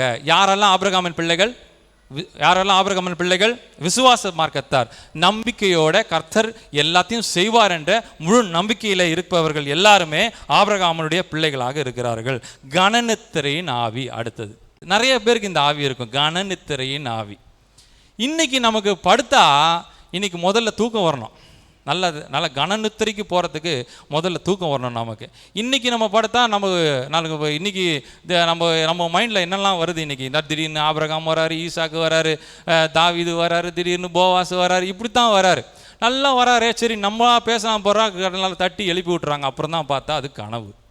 இப்படித்தான் இன்றைக்கி தூக்கம்லாம் இன்றைக்கி வரல. இன்றைக்கி ரொம்ப மனசில் போட்டு எல்லாம் போட்டு உலுக்கி தூக்கமே இப்போ யோசித்து பார்க்கக்கூடிய. ஏன்னா அது ஆண்டவர் ஒரு வேலை பழி வாங்குறாரா எனக்கு தெரியல. நல்லா தூங்கு, நல்லா இப்போ முழிச்சு கட்டான்னு சொல்லிட்டு ஆண்டவர் விடுறாரா அப்படிங்கிறது எனக்கு தெரியல. ஆனால் இது பாருங்கள், நிறையா விஷயத்தில் நிறைய பேருக்கு இது ஒரு நல்ல இல்லாத ஒரு விஷயத்தை யோசித்து இருக்கிற மாதிரி இந்த தூக்கத்திலே எல்லாத்தையும் பண்ணிடலாம். தூக்கத்திலே எல்லா சம்பவங்களையும், வாலிப பிள்ளைகளாக இருக்கட்டும், பெரிய அவருக்கு வயதுக்கு ஏற்ற ஒரு சிந்தனைகள் தூக்கத்திலேயே நிறைய பேருக்கு இது வந்துடும். நீங்கள்லாம் பார்ப்பீங்க, ஆலய வேலைலாம் முடியல, இன்னும் பள்ளம் எடுக்கலை, நான்லாம் எப்பயோ பல்லை எடுத்து போட்டு முகத்தோடி எல்லாம் ரிப்பன்லாம் கட்டி நம்மளுடைய அம்மா அவர்கள் கதவு திறந்து வச்சு உள்ள கால் எடுத்து வைக்கிறேன், கரெக்டாக எழுப்பி விட்டாங்க. வீட்டில் பையனை போய் ஸ்கூலில் விடுங்க. ஹல்லேலூயா. எல்லாம் முடிஞ்சிச்சு, எல்லாம் முடிஞ்சிச்சு. எல்லாம் கனவுலேயே, எல்லாம் தூக்கத்திலே, எல்லாம் அரை தூக்கத்திலே எல்லாம் முடிஞ்சு போச்சு. இதில் பாருங்கள், ஒரு வசனம் பாருங்கள். கனநித்தின ஆவிக்கு ஏசாயா 29:8 பாருங்களேன். ஏசாயா 29:8 படிங்க. அது பசியாயிருக்கிறவன். இது ஆக்சுவலாக இந்த வசனம் பார்த்தீங்கன்னா அரியேல், அதாவது இஸ்ரவேல் ஜனங்களை, இஸ்ரவேலை ஒரு திட்டுற ஒரு வசனம். இஸ்ரவேலுக்கு ஆண்டவர் திட்டுறார், இஸ்ரவேலை எச்சரிக்கிறார். இஸ்ரவேலை அந்த வசனம் படிங்க. அரியேலேன்னு ஆரம்பிக்கும் இந்த வசனம். அரியேலேன்னா அது இஸ்ரவேலை குறிக்கிறது. அது இப்போ படிங்க 8வது வசனம். அது பசியா இருக்கிறவன் தான் புசிக்கிறதாக சொப்பனம் கண்டும், பசியா இருக்கிறவன் தன்னை புசிக்கிறதாக சொப்பனம் கண்டு விழிக்கும் போது அவன் வெறுமையா இருக்கிறது போலவும் தாகமா இருக்கிறவன் தான் குடிக்கிறதாக சொப்பனம் கண்டும் விழிக்கும் போது அவன் விடாய்த்து தவனத்தோடு இருக்கிறது போலவும் தவனத்தோடு இருக்கிற போதும் சீயோன் மலைக்கு விரோதமாக யுத்தம் பண்ணுகிற திரளான சகல ஜாதிகளும் போதும். அவர்கள் என்ன சொல்றாங்க பாருங்களேன், தூக்கத்திலேயே எல்லாம் சாப்பிட்டு நல்லா ஃபுல்லாக சாப்பிட்ட பிறகு ஏஞ்சி பார்த்தா பசிக்குது. இது அந்த வசனம் இல்லையா? நல்லா குடிச்ச, நல்லா நிரம்பு தண்ணி குடிச்சிட்ட மாதிரி தெரியுது, ஆனால் எழுப்பி பார்த்தா அது இல்லை. இப்படி நிறைய கனநித்திரையின் ஆவி இது நம்ம பார்க்குறோம். 10வது வசனம் படிங்க.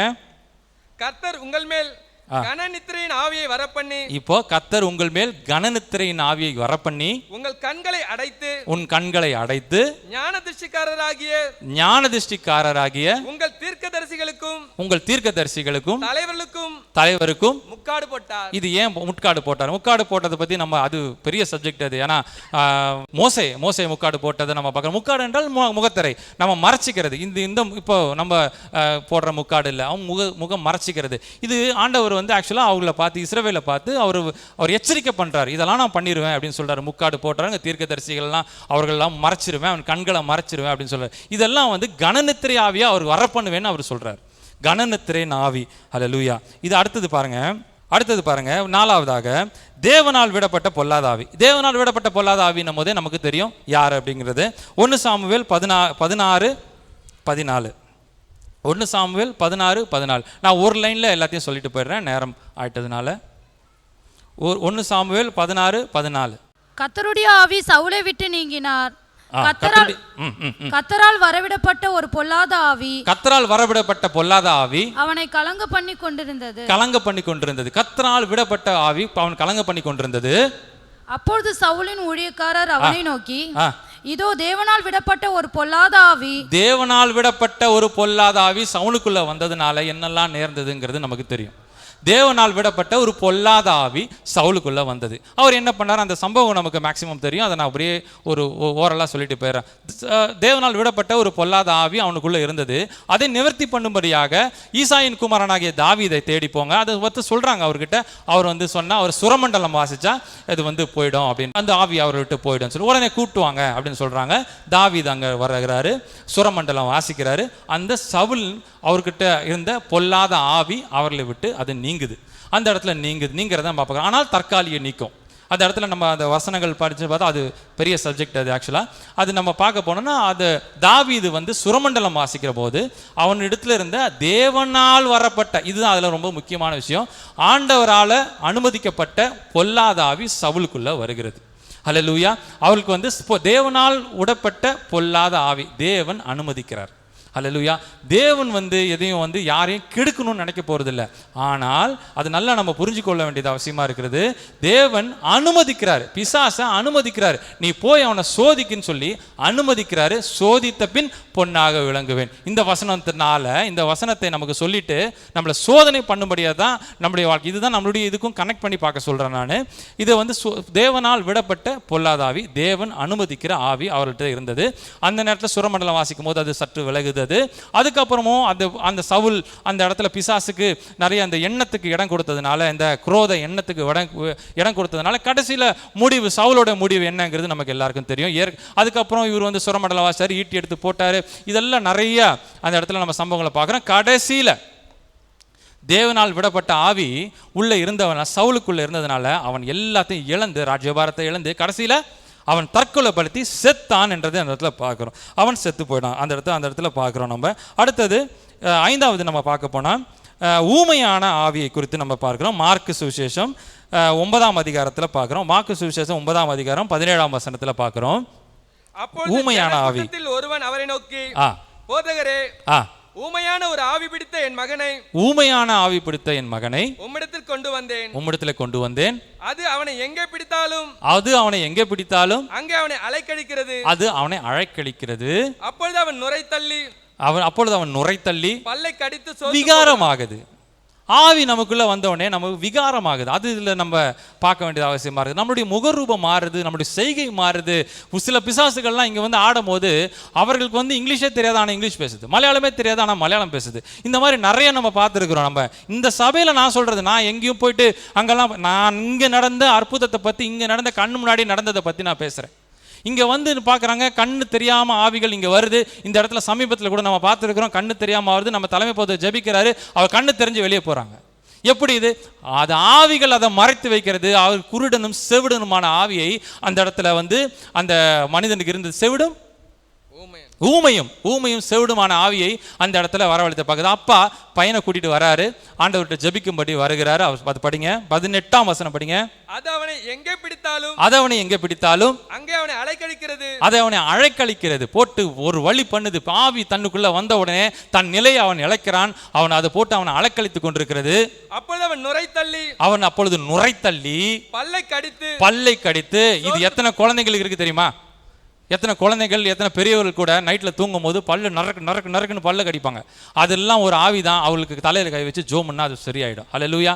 நிறைய நான் கேள்விப்பட்டிருக்கிறேன். நம்ம தலைமை போதுட்டு ஜெபிக்க வந்திருக்கவங்க கூட நான் நிறைய கேள்விப்பட்டிருக்கிறேன். இந்த மாதிரி ஒரு நைட்டில் பல்ல கடிக்கிற ஆவிகள்லாம் நிறைய இருக்குது. அது ஒன்றுமே, அது பயப்படுறதுக்கு ஒன்றுமே கிடையாது. ஆனால் அதை ஜெபித்தா அது நீங்கிரும். நல்ல குழந்தைகள் கூட, சின்ன சின்ன குழந்தைகள் கூட பிசாசு போராடிட்டு இருக்கிறான். பல்லு நறுக்கு கடிப்பாங்க. பார்த்துருக்கீங்களா? இந்த பெண்கள் தான் பார்த்துருப்பாங்க, ஆம்பளைங்க நம்ம எங்கே பார்த்துருப்போம். அடுத்தது 22. இவனை கொல்லும்படிக்கு அது அநேக தரம் தீயிலும் தண்ணீரிலும் தள்ளிட்டு இவனை கொல்லும்படிக்கு தீயிலும் தண்ணீரிலும் தள்ளிட்டு. இது பாருங்க, நம்மளை சாவறதுக்கு அது இந்த ஆவிகள் இதெல்லாம் வந்து உதவுதுங்கிறது நம்மளோட ரிலேட் பண்ணி பாருங்க. சில நேரம் எதுக்கு வாழ்றோம், வாங்கினது நம்ம கடன் வாங்கிட்டு கடன் ஜாஸ்தி ஆயிட்டேன்னு சொல்லிட்டு சாவுல செத்துடலாம் அப்படின்றது யார் பண்ண தப்பு? இது நம்ம பண்ண தப்பு. ஏதோ ஒரு சூழ்நிலையில், ஏதோ ஒரு அஜாக்கிரதையால், நம்ம பண்ண சில பிரச்சனையால், நம்ம பண்ண சில குடிச்சிருப்பாங்க. நிறைய பேர் நிறைய பாதி வயசு வரைக்கும் குடிச்சிட்டு திடீர்னு திருந்தது நல்ல விஷயம் தான், தெரிஞ்சுட்டு. ஆனால் அதோட எஃபெக்ட் கண்டிப்பாக இருக்கும்ல உடம்புல. அதோட எஃபெக்ட் கண்டிப்பாக உடம்புல எஃபெக்ட் இருக்கும். அப்போது வியாதி வந்த பிறகு நான் திருந்திட்டேனே, எப்படி எனக்கு இது வந்ததுன்னு சொல்லி அப்போ ஆண்டவரையே போட்டு தர்க்கம் பண்ணுகிறது. அது அப்போது ரொம்ப வியாதியின் மிகுதினால் நான் செத்துட்டா நல்லா இருக்குமே, நான் கடனின் மிகுதினால் செத்துட்டா நல்லா இருக்குமே. இது வந்து தீயிலும் தண்ணீரிலும் அவன் சாவறதுக்கு முற்படுத்துது. அவனை வந்து நரகத்துக்கு கொண்டு போகிறதுக்கு அந்த ஆவி அதை பிளான் போடுது. அதுக்கு ஆண்டவர்கிட்ட வந்துட்டாங்க. ஆண்டவர் அதை விடுதலை பண்ணி சுகப்படுத்துறாரு. அது பாருங்க 25ஆம் வசனம். அப்போது ஜனங்கள் கூட்டமாய் ஓடி வந்து இயேசு கண்டு அந்த அசுத்த ஆவியை நோக்கி ஊமையும் செவிடுமான ஆவியே இவனை விட்டு புறப்பட்டு போ, இனி இவனுக்குள் போகாதே என்று, வீட்டுக்கு போவாதே என்று நான் உனக்கு கட்டளையிடுகிறேன் என்று அதை அதட்டினார். நான் உனக்கு கட்டளையிடுகிறேன் என்று ஆளுகிறான். இந்த பேய் ஓட்டுறதை பாருங்க. நிறைய இந்த பேய் ஓட்டுற சம்பவங்கள்லாம் நிறைய நம்ம சொல்லிக்கிட்டே இருக்கிற நிறைய நினைவுக்கு வரதை சொல்றேன். இன்னொரு வசனம் பாருங்க. நமக்கு பார்த்தீங்கன்னா இந்த பேய்கிட்ட விசாரணை நடத்துவாங்க. நிறைய விசாரணை, நீ எங்கேருந்து வர, ஏது வர அப்படின்னு சொல்லிட்டு எல்லாம் விசாரிப்பாங்க. இது ஆண்டவர் கூட அதில் கேட்டிருக்காரு, நீ எவ்வளோ நாளாக அந்த பேய் இருக்குன்னு கேட்டார். சிறு வயது முதற்கொண்டே அவனுக்கு வந்து ஊமையும் செவிடுமான ஆவி அவனை பிடித்திருந்தது. பொய் சொல்லும் அது ஆவி. இந்த ஆவிகளை நம்புறது சில பேர் வந்து இதை ஒரு இதாக இருக்காங்க. கேவலம் மனுஷன் சொல்றதை நம்பல, ஒரு பிசாசு அவன் பொய்யனும் பொய்யுக்கு பிதாவுமா இருக்கிறான், அவன் பேச்சை நம்பிக்கிட்டு சில பேர் வந்து அழைக்கிறத நம்ம பார்க்கிறோம். அது அழைக்களிக்கும்ன்றது வசனம் சொல்லுது. அது அழைக்களிக்குமா? நம்மளை போட்டு ஒரு வழி பண்ணோம், நம்மளுடைய குடும்பத்தில் பிரச்சனை உண்டு பண்ணோம், அப்படியே அழைக்களிக்கும். இங்கேயும் அங்கேயுமா நம்மளை அலையும். திடீர்னு பார்த்தா அது சாவறதுக்கு தூண்டும். இந்த மாதிரி பண்ணோம். நல்லா தெரியும் இதுக்குள்ள என்ன வந்திருக்குது, என்ன ஆவி இருக்குது நல்லா தெரியும். ஆனால் சில நேரத்தில் சில பிசாசு பாருங்க, சில ஊழியக்காரர்கள் அவங்க சொல்லுவாங்க, சில பிசாசு ஊழியக்காரர்களை பார்த்தே சொல்லுவோம், நீங்க ரொம்ப பரிசுத்தமா இருக்கிறீங்க, உங்களை பார்த்தா எனக்கு நடுங்குது அப்படின்னு சொல்றது கூட சில ஊழியக்காரர்களுக்கு அது டேஸ்டா இருக்கும். கர்த்தர் தான் சுகம் கொடுக்கணும். எந்த ஊழியக்காரனும், எந்த போதகரும், எந்த அண்ணனோ தம்பியோ யாருமே சுகம் கொடுக்க முடியாது. கர்த்தர் ஒருவர் தான் அந்த ஒரு விடுதலை கொடுக்கணும்னா ஆண்டவராகிய இயேசு கிறிஸ்து ஒருவர் தான். எந்த மனிதனாலையும் சுகம் கொடுக்கும்போது ஆண்டவராகிய இயேசு கிறிஸ்து தான் வந்து அவர்கள் வந்து தொட்டு சுகம் கொடுக்கறது வல்லமை உள்ளவராக இருக்கிறார். ஒரு வசனம் சொல்லுது பாருங்க, லூக்கா சுவிசேஷம் 4:34. லூக்கா சுவிசேஷம் 4:34. அவன் ஐயோ நெசனாகிய இயேசுவே, பிசாசு கத்துது. ஆண்டவர் வந்து பிசாசை சுகப்படுத்துறாரு. பிசாசு கத்துது. அங்க இருந்து கேட்கிற அதட்டுறாரு பிசாசை. சொல்லுங்க, படிங்க. நசரேயனாகிய இயேசுவே, எங்களுக்கும் உமக்கும் என்ன, எனக்கும் உமக்கும் என்ன, எங்களை கெடுக்கவா வந்தீர். யார் கெடுக்கிறது? அவங்க எடுக்கிறான் உலகத்தை. அவன் ஆண்டவரை பார்த்து சொல்றான், எங்களுக்கு எடுக்கவா வந்தீர், உம்மை இன்னார் என்று அறிவேன், உம்மை இன்னார் என்று அறிந்தேன், நீர் தேவனுடைய பரிசுத்தர் என்று உரத்த சத்தமிட்டான். நீ தேவனுடைய பரிசுத்தர் என்று உரத்த சத்தமிட்டான். ஆண்டவரை பார்த்து சொல்றான், நீங்க பரிசுத்தரா இருக்கிறீங்க. எப்படி நம்மளை பத்தி பெருமையா சொல்லிட்டான்னு சொல்லிட்டு விட்டு போயிடுவார் நினைச்சான் அவன். ஆனா அவர் ஆண்டவர் இல்ல, பெருமை பேசினா விட்டுருவாரா? அடுத்தது படிங்க. அதற்கு இயேசு பேசாம மூடிட்டு உட்கார். ஹல்லேலூயா. பேசாம மூடிட்டு உட்கார், நீ யாருன்னு எனக்கு தெரியும், மரியாதை இடத்த காலி பண்ணு. இந்த பெருமை பேசுற வேலைலாம் என்கிட்ட வேணாம். நீங்க சொல்ல நீ பரிசுத்தர், நீ உங்ககிட்ட வர முடியல, இந்த கதைலாம் வேணாம். என்கிட்ட வர முடியாதுன்னு எனக்கு தெரியும். ஆண்டவர் என்கிட்ட அனுமதிக்க மாட்டாரு. என்கிட்ட பைபிளும் கைமா இருக்கிறேன், நான் ஆண்டவருடைய நாமத்தை உச்சரிச்சுட்டு இருக்கேன். என்கிட்ட பிசாசு எப்படி வருவான்? அதை நீ சர்டிஃபிகேட் கொடுக்கணுமா? பிசாசு நமக்கு சர்டிஃபிகேட் கொடுக்கணுமா? நீங்க பரிசுத்தரா இருக்கீங்க, நீங்க நல்லவரா இருக்கீங்க, பிசாசு நமக்கு சர்டிஃபிகேட் கொடுக்கணுமா? இல்ல நம்ம பிசாசுக்கு சர்டிஃபிகேட் கொடுக்கணுமா? அவன் பொய்யனும் பொய்யுக்கு பிதாவுமா இருக்கிறான். அந்த வசனம் படிங்க. 35. அதற்கு இயேசு நீ பேசாமல் இவனை விட்டு புறப்பட்டு போ. அப்போது பிசாசு அவனை ஜனங்களின் நடுவே விழத்தள்ளி அவனுக்கு ஒரு சேதமும் செய்யாமல் அவனை விட்டு போய்விட்டது. பிசாசு ஓட்டுறவங்க பல இடத்துல போய் பாருங்களேன். இந்த சில இடத்துல நான் பிசாசு ஓட்டுறவங்க பார்த்தா பிசிக்கலி டேமேஜ் பண்ணுவாங்க. அவங்க தலையில சம்திங் ஏதோ ஒன்று வச்சு ஒரு புண்ணாக்கி, இதெல்லாம் பழைய காலத்தில் நடந்தது. நான் நிறைய பார்த்துருக்கிறேன். நான் அம்மாவுக்கு கூட தெரியும், அந்த ஊழியக்காரங்க சில பேருக்கு தெரியும். அந்த காலத்தில் நல்லா வெந்து போயெல்லாம் வந்திருக்கிறாங்க. தலையில இந்த சுட சுட சட்டியை வச்சு அந்த பேயை ஓட்டுறதுக்காக அவங்க செய்யறது, நல்ல அந்த முடியை பிடிச்சி மரத்தில் ஆணி அடிச்சு சம்திங் போட்டு பிசிக்கலி ரொம்ப டார்ச்சர் பண்ணுவாங்க. இங்கே அதெல்லாம் ஒன்றுமே கிடையாது. உட்கார வச்சுட்டு சுத்தி நிற்பாங்க, அவ்வளவுதான். இயேசு நாமத்துல போனாயே அப்படின்னுவாங்க, போயிடும். ஹல்லேலூயா. பிசாசு அப்படிதான் இந்த இடத்துல வரட்டுமே தவிர பிசிக்கலா எதுவும் டேமேஜ் பண்ணல. அதை தான் அந்த வசனத்துல சொல்லுது பாருங்க. அந்த வசனத்தை லாஸ்ட் மட்டும் பண்ணீங்க. அவனுக்கு ஒரு சேதமும் செய்யாமல் அவனை விட்டு போய்விட்டது. ஹல்லேலூயா, ஹல்லேலூயா, பிரைஸ் தி லார்ட், ஹல்லேலூயா. அடுத்ததுக்கு போலாம். பொய்யான ஆவி. இதுல 29 வசனம் மட்டும் படிங்களேன். 29 ஊமையான ஆவி 29 வசனம் மட்டும் படிங்க. எழுந்திருந்து மார்க் 29 மார்க் 9:29 ஒரு வசனம் மட்டும் படிச்சிருங்க. அதற்கு அவர் இவ்வகை பிசாசு ஜெபத்தினாலும் உபவாசத்தினாலுமே அன்றி. இது கொஞ்சம் காம்ப்ளிகேட்டடாக அந்த பிசாசு இருக்கும்போது இது தேவைப்படுது. படிங்க. அவர் சீஷர்கள் கேட்குறாங்க, நீங்கள் எப்படி ஆண்டவரே சுகப்படுத்துனீங்க? ஏன்னா இதில் வசனத்தில் முன் வசனத்தில் படித்து பார்த்தீங்கன்னா இந்த பிசாசு போல சீஷர்கள்லாம் ஜோம் பண்ணி பார்த்தாங்க, போல அங்கே இருக்க ஊழியக்காரர்கள் ஜோம் பண்ணி பார்த்தாங்க, அது போல. ஆனாலும் இப்போ சொல்கிறாங்க, ஆண்டவர்கிட்ட கேட்குறாங்க, எப்படி இந்த பிசாசு போச்சு அப்படின்னு ஆண்டவர்கிட்ட கேட்குறாங்க. அது ஆண்டவர் விளக்கம் சொல்கிறாரு. படிங்க. அதற்கு அவர் இவ்வகை பிசாசு ஜெபத்தினாலும் உபவாசத்தினாலுமே அன்றி மற்ற எவ்விதத்தினாலும் புறப்பட்டு போகாது என்றார். எவ்விதத்தினாலும் புறப்பட்டு போகாது. இது ஜெபத்தினாலும் உபவாசத்தினாலும் போவோம். சில பேர் பாருங்க, நல்லா வருவாங்க, அவர்களுக்காக நம்ம பாரப்பட்டு ஜெபித்தது உண்டு. இந்த இடத்துல உட்காந்து உபவாசம் விட்டு அவளுக்காக நம்ம ஜெபித்து பல நாட்கள் போராடி விடுதலை வாங்கி கொடுப்போம். ஆனால் அவர்கள் அதுக்கு பாத்திரமா நிறைய பேருக்கு இல்லை. அது போட்டோம். அவர்கள் இந்த பிசாசு ஆவி தன்னை விட்டு போன உடனேவே கடன்னு சொல்லிட்டு அவர்களுடைய சுய சிந்தனையோட சில பேர் சில பேர் சொல்லுவாங்க, ஒரு டெடிகேட்டா பண்ணுவாங்க, நான் நகையெல்லாம் கழட்டிட்டேன், நான் எனக்கு பிசாசு பிடிச்சிருச்சு, நகையெல்லாம் கழட்டிட்டேன். அந்த பிசாசு போட்டோம் உடனே தூக்கி மாட்டிப்பாங்க. இது நிறைய பார்த்துருக்குறோம். அந்த மாதிரி பழைய வாழ்க்கைக்கு திரும்பி போறாங்க. மறுபடியும் அந்த பிசாசு வரும், கண்டிப்பா போவாது. சில காலம் தான் ஓய்ந்திருந்தான், மறுபடியும் அது வரும். ஹல்லேலூயா, ஹல்லேலூயா. நான் நினைச்சேன் உடனே விடுதலை வாங்கி கொடுத்தோடனே நிரந்தரமா போயிடுச்சு. அப்படி கிடையாது. நம்ம தான் கூப்பிடுறோம் பிசாசை, நம்ம தான் வான்னு கூப்பிட்டு இருக்கிறோம். அடுத்தது போலாம். பொய்யனின் ஆவி எப்படிதான்? அப்போஸ்தலர் 5:1 பொய்யனின் ஆவி. என்னும் பேருள்ள ஒருவனும் அவனுடைய மனைவியாக சப்பிராலும். தவறா நினைக்க கூடாது. ஒரு 10 நிமிஷத்துல முடிச்சிடுறேன் நான். படிங்க. அனனியா என்னும் பேருள்ள ஒருவனும் அவனுடைய மனைவியாகிய சப்பிராலும் தங்கள் காணியாட்சியை விற்றார்கள். தன் மனைவி அறிய அவன் கிரயத்தில் ஒரு பங்கை வஞ்சித்து வைத்து. நான் அப்படியே சொல்லிட்டு போயிட்டுமா? அனனியா சப்பிரால்னு ஒருத்தர் இருந்தாங்க. இது பொய்யனின் ஆவியை பற்றி சொல்லிட்டு இருக்கிறேன். அனனியா சப்பிரால்னு இருக்கு. இந்த சம்பவம் நமக்கு தெரியும், ஆனால் வியப்பாக இருந்தது, அதனால நான் அதை சொல்லணும்னு ஆசைப்பட்டேன். இது பாருங்க, அனனியா சப்பிரால் அப்படின்றது 2 பேர் இருக்காங்க. அவங்களுடைய நிலத்தை விற்கிறாங்க. அவங்களுடைய காணி அந்த நிலத்தை விற்று கொண்டு வராங்க. அக்காலத்தில் இருந்தது, அவங்க முழுசாக கொண்டு வரணும். அவர்கள் என்ன பண்ணாங்க, ஒரு பங்கை அவர்கள் எடுத்து வைத்து கொண்டார்கள். அவர்களுடைய நிலம் தான், அதை விற்றாங்க. ஒரு பங்கு அவர்கள் எடுத்து வைத்ததிலும் தப்பு இல்லை. ஆனால் அவர்கள் செய்த தவறு என்னவென்றால், தேவனுடைய ஆலயத்தில் உட்காந்துட்டு பேதுருவை முன்னாடி உட்காந்துக்கிட்டு அவர்கள் சொல்லுகிறது, ஆலயத்துக்குள்ள சொல்லிட்டு பண விஷயம் இது கரெக்டா இருக்கணும், ஆண்டவருடைய சமூகத்துல பொய். இது என்ன செய்யறாரு பாருங்க. இந்த 3ஆம் வசனம் படிங்க. பேதுரு அவனை நோக்கி அனனியாவே நிலத்தின் கிரயத்தில் ஒரு பங்கை வஞ்சித்து வைத்து, நிலத்தில் பணத்தை ஒரு பங்கு வஞ்சித்து வைத்து பரிசுத்த ஆவியினிடத்தில் பொய் சொல்லும்படி சாத்தான் உன் இருதயத்தை நிரப்பினது என்ன? இது பொய் சொல்ற ஆவிய சாத்தான் அவன் இருதயத்தை நிரப்பினது என்ன அப்படின்னு பேதுரு கேட்கிறார். அந்த இடத்துல பாருங்க, ரொம்ப வியப்பா இருந்தது. ஆலயத்துக்குள்ள ஒரு பங்கு அவன் எடுத்து வச்சுக்கிட்டான், ஒரு பங்கு தான் கொண்டான். அதை உண்மையை சொல்லியிருந்தானா அந்த பிரச்சனை இல்லை. ஒரு பங்கு இவ்வளவுதான் வந்தது, இவ்வளவுதான் வித்தியா? ஆமா ஏசப்பா, ஆமா பேதுருவே, இவ்வளவுதான் வித்தன்னு சொன்னோடனே அந்த நொடி பொழுதே அங்கே விழுந்து அவன் செத்து போனான். பொய்யனின் ஆவி, ஆலயத்துக்குள்ள பொய் சொல்லுகிற ஆவி இது. இந்த இடத்துல பாருங்க, அவன் பொய்யனின் ஆவியான். பொய்யின் அவன் சர்ச்சு பணத்தை அவங்க வந்து அந்த ஆலயத்துக்கு கொடுக்க வேண்டிய ஒரு பங்கு இல்லைன்னு சொன்ன உடனே அங்கேயே விழுந்து மாண்டு போனானா. இது கொஞ்சம் யோசிச்சு பாருங்க.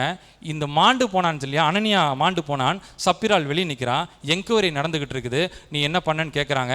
அனனியாவை கொண்டு போய், அதாவது ஆமாம் அனனியாவை கொண்டு போயிட்டு அங்கேருந்து வாலிபல்கள்லாம் கொண்டு போயிட்டு அடக்கம் பண்ணிட்டாங்க.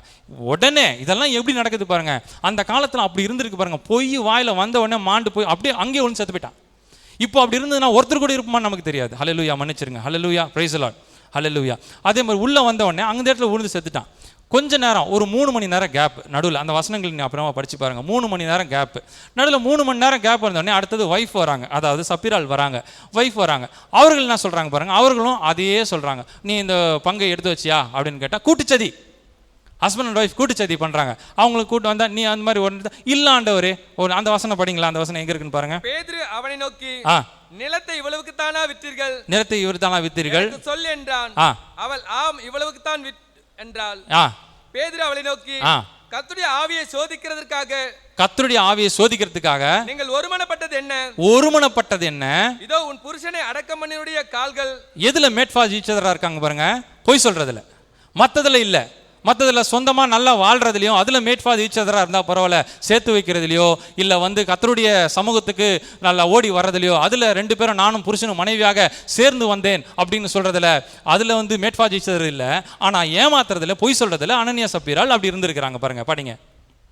இதோ உன் புருஷனை அடக்கமனுடைய கால்கள் வாசற்படியிலே வந்திருக்கிறது, உன்னையும் வெளியே கொண்டு போவார்கள் என்றார். உன்னையும் வெளியே கொண்டு போவான். இவளுக்கு புரியல என்ன நடக்குதுன்னு புரியல. என்னடா இது, 3 மணி நேரத்துக்கு முன்னாடி புருஷன் உள்ளே வந்தான், இது மனைவிக்கு தெரியாது.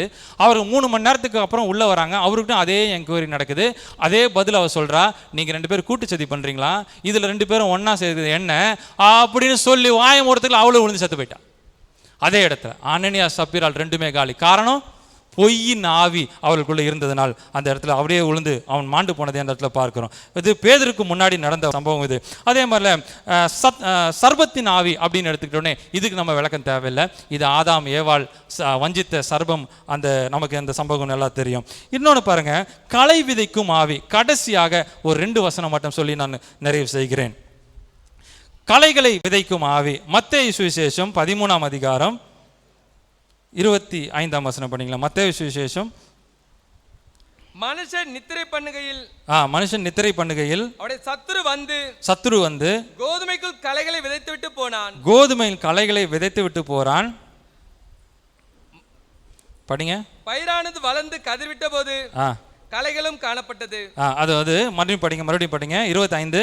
மனுஷன் நித்திரை பண்ணுகையில் அவருடைய சத்துரு வந்து கோதுமைக்குள் களைகளை விதைத்து விட்டு போகிறான்.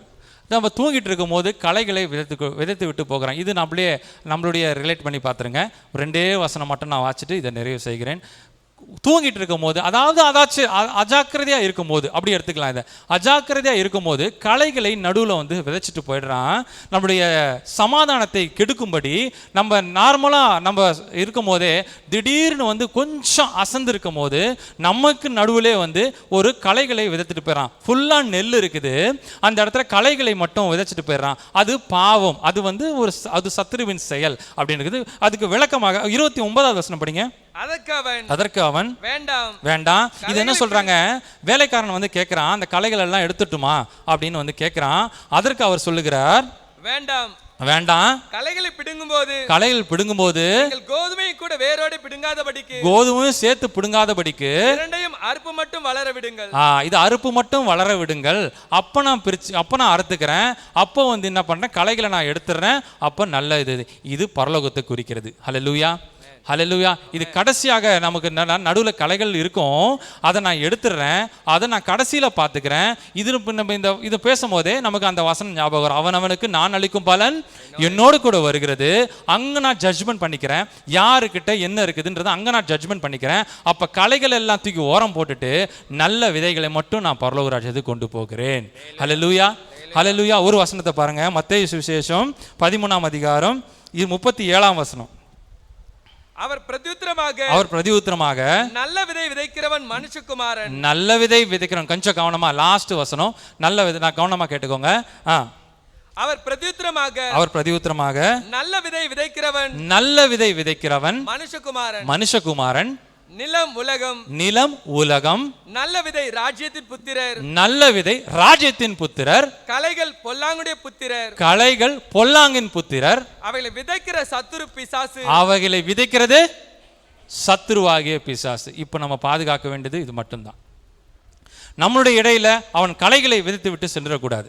இதுக்காக தான் இவ்வளோ நேரம் இந்த ஆவிகளை பற்றி நான் இன்னும் நிறைய இருக்குது, நம்ம இது போதும்னு நினைக்கிறேன். ஹல்லேலூயா, ஹல்லேலூயா. நம்ம கொஞ்ச நேரம் ஜெபிப்போம். நமக்கு இடையில இந்த களைகளை விதைத்துட்டு போற இந்த ஆவிகள் இருக்குது.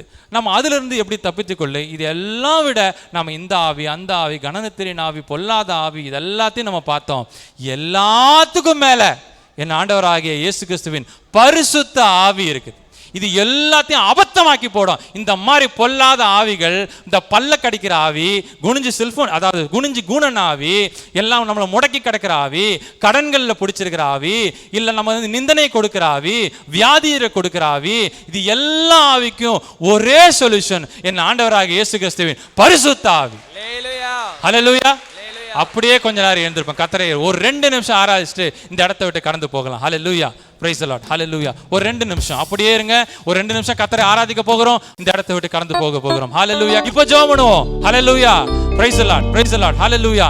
எல்லாரும் நமக்கு இடையில எவனோ எந்த ஆவியும் ஹல்லேலூயா ஒரு இடம் கொடுக்காதபடி ஒரு பரிசுத்தமான ஜீவியத்தை ஜீவித்தா நிச்சயம் பரலோகம் உண்டு. இந்த உலகத்தின் அதிபதியான பிசாசு நம்மளை எப்போ வஞ்சிக்கணும்னு சொல்லி நம்ம கூடவே இருக்கிறான். நம்ம கூடவே இருந்து அவன் பார்த்துட்டு இருக்கிறான். இதெல்லாம் நம்மள உலகத்தோட சண்டை போட்டுட்டு இருக்கிறோம். இப்ப நம்ம சண்டை இவன் கூட கிடையாது, பக்கத்துல இருக்கவங்க கூட கிடையாது. நம்மளுடைய சண்டை மேல இருந்து உட்கார்ந்து பாருங்க, நடுவுல மேலே ஆண்டவர் இருக்கிறாரு, நடுவுல ஒருத்தருக்கும் வான மண்டலத்தில் இருக்கிற பொல்லாத ஆவியின் சேனைகள். இப்ப நம்ம சண்டை போடுறது சாதாரண நாள் கூட இல்ல, ஒரு சேனை கூட சண்டை போட்டிருக்கிறோம், ஒரு தனி மனுஷனாக. இதுதான் அதுல முக்கியம். நம்ம எல்லாம் கூட்டு சேர்ந்து இல்ல, தனித்தனியா ஒருத்தனுக்கும் ஆண்டவர் கணக்கு கேட்கிறாரு. ஒருத்தன் இருதயத்துக்கு ஆண்டவர் கணக்கு கேட்கிறாரு. ஒருத்தன் பாவம் செய்யறானா, ஒரு புள்ள பாவம் செய்யறானா, ஒரு அளவுக்கு தான் எல்லாம் அப்பாவை கணக்கு கேட்பார் தான் இல்லைன்னு சொல்ல. ஆனா புள்ள செய்யறதுக்கு புள்ள கணக்கு கொடுத்து ஆகணும். ஒரு தனி மனிதன் செய்யறதுக்கு அவன் கணக்கு கொடுத்து ஆகணும். பரிசுத்தத்தின் ஆவி நம்ம கூட இருக்கணும். பரிசுத்த ஆவி நம்மளோட வரும்போது எல்லாம் இந்த இடத்துல விட்டு கலந்து போகணும். லேகியோனை கூட கொடுத்து நம்ம இந்த இடத்துல பார்க்கலாம். கிட்டத்தட்ட லேகியோன் என்ற வார்த்தைக்கு அர்த்தம் வந்து பாத்தீங்கன்னா 6000 பேருக்கு தலைவன் என்று பொருள். லேகியோன் என்றால் அந்த இடத்துல அப்ப பார்த்துங்க, ஒரு இமேஜினேஷன் பண்ணீங்க, அவனுக்குள்ள இருந்தது 6000 பிசாசுன்னு நம்ம எடுத்துக்கலாம். அதுல பைபிள்ல இருக்கும்னு நினைக்கிறேன். 2000 பிசாசு. அவன் சொல்றாங்க, ஆண்டவர்கிட்ட வந்து நிக்கிறான், உன் பேர் என்ன, உன் பேர் என்னன்னு கேட்கும் போது அவன் சொல்றான், என் பேரு லேகியோன், என் பேரு லேகியோன்னு சொல்றான். அவர் சொல்றாரு, நீ வந்து உடனே சொல்றாரு உனக்கு விடுதலை. அவனுக்கு விடுதலை. அவனுக்கு அதுக்கு முன்னால் இருக்கிற நிந்தனைகள்லாம் அதிகம். அவன் நிர்மாணமா இருந்தான், அவன் கல்லறை மேல படுத்துட்டு இருந்தான், அவனுக்கு பேய் அவனுக்குள்ள வந்தா என்னெல்லாம் நடக்குங்கிறது இது நமக்கு எல்லாருக்கும் தெரியும். அவன் ரொம்ப எல்லாராலையும் நிந்திக்கப்படுகிறவனா, தன்னைத்தானே காயப்படுத்தி கொள்ளுகிறவனா இருந்தான். அவன் ஒரு பிசாசின் ஆவி இதெல்லாம் பண்ணும், நம்மளுடைய வாழ்க்கையில எல்லாம் பண்ணும். நம்மள வாழ விடாது, நம்மள நாமே சேதப்படுத்தி கொள்ளும். சில நேரத்துக்கு எரிச்சல் வந்து கேட்கும், நம்மள வாழ விடாது, குடும்பத்துல சண்டையை உண்டாக்கும். இது எல்லாமே ஆவிதான்.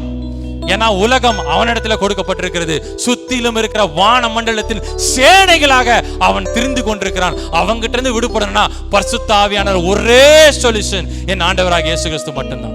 அவர் வந்தா மட்டும்தான் இதுக்கு ஒரு சொல்யூஷன் நம்மளுக்கு வந்து சேரும். நீங்க எல்லாம் தயவு செய்து கண்களை திறக்க வேண்டாம். நீங்க ஆர்ப்பாட்டம் பண்ணி ஜெபிக்கணும்னு வேண்டாம். கண்களை மூடி எனக்குள்ள என்னென்ன ஆவிகள் இருக்குதோ ஆண்டவரே அதை எடுத்து போட்டுருங்க, பரிசுத்த ஆவியை என்னில் தாருங்க, பரிசுத்த ஆவியின் என்னில் தாருங்க அப்படின்னு சொல்லுங்க. உலகத்து பக்கம் ஜீவிக்கிறது, உள்ள போறது, இதெல்லாம் நமக்கு வந்து அன்றாட வாழ்க்கையில எல்லாத்தையும் நம்ம பண்ணிட்டு தான் இருக்கிறோம். அதுல இருந்து பிரித்தெடுக்கப்பட்டவர்களாய் உள்ள என்ன ஆவியும் எந்த ஆவியும் உள்ள புகுந்துராது. ஒரு ஆவிக்கு உள்ள இடம் கொடுத்தா பல ஆவி வந்து உட்காரும். அது போய் இடம் காலியா தான் இருக்கு வா, இடம் காலியா தான் இருக்கு வான்னு சொல்லி பல ஆவிகளை உள்ள சேர்த்துக்கும். லேகியோனை ஆண்டவர் சுட்டினார், திட்டி அமுச்சு விட்டாரு, அவ்வளவுதான், பன்றிகளுக்குள்ள போ, அவ்வளவுதான், அவன் விடுதலை பெற்றான். விடுதலை படுறதுக்கு ஒரே சொல்யூஷன் என் ஆண்டவராகிய இயேசு கிறிஸ்து. நீங்க மனமுகர்ந்து கேட்கலாமே, நீ மனமுகர்ந்து கேட்கலாம். இது நீங்க அவ்வளவு சாதாரணமா இந்த வார்த்தைகளை நீங்க நினைச்சிடாதீங்க. இந்த ஆவிகள் பேசுறது வந்து அவ்வளவு சாதாரணமா நீங்க நினைச்சிடாதீங்க. நம்மளுடைய பக்கத்திலே தான் இருக்கிறான், அவனை பார்த்துக்கிட்டே தான் இருக்கிறான். நம்மளுடைய படுக்கை அறையில் இருக்கிறான், நம்மளுடைய வீட்டில் இருக்கிறான். ஆவிகள் இருந்துட்டு தான் இருக்குது. இருந்துட்டு தான் இருக்குது. எப்படி அனுமதிக்கிறாங்கன்னு நீங்க கேட்காதீங்க. ஆண்டவர் தான் இதை அனுமதிக்கிறார். ஆண்டவர் தான் புடமிடும்படி நம்மள நல்ல புடமிட்டு ஒரு பரிசுத்தமாக்கும்படி ஆண்டவர் இதை சில நேரம் அனுமதிக்கிறார். ஆனா அவர் பார்த்துக்குவார். அவர் சொன்னாரு, பக்காவா ஒன்று சொன்னாரு பாருங்க, பக்காவா ஒன்று சொன்னாரு, கப்பல் சேதமே அன்றி பிராண சேதம் வராது அப்படின்னு சொல்லிட்டாரு. நம்மள ஆவி அவங்கிட்ட ஒப்படைக்க மாட்டார். நம்மள உயிரை பிசாசு கையில ஆண்டவர் ஒப்படைக்கவே மாட்டார். நம்மளோட உயிரை எடுக்கிறதுக்கு அவனுக்கு அதிகாரமே கிடையாது.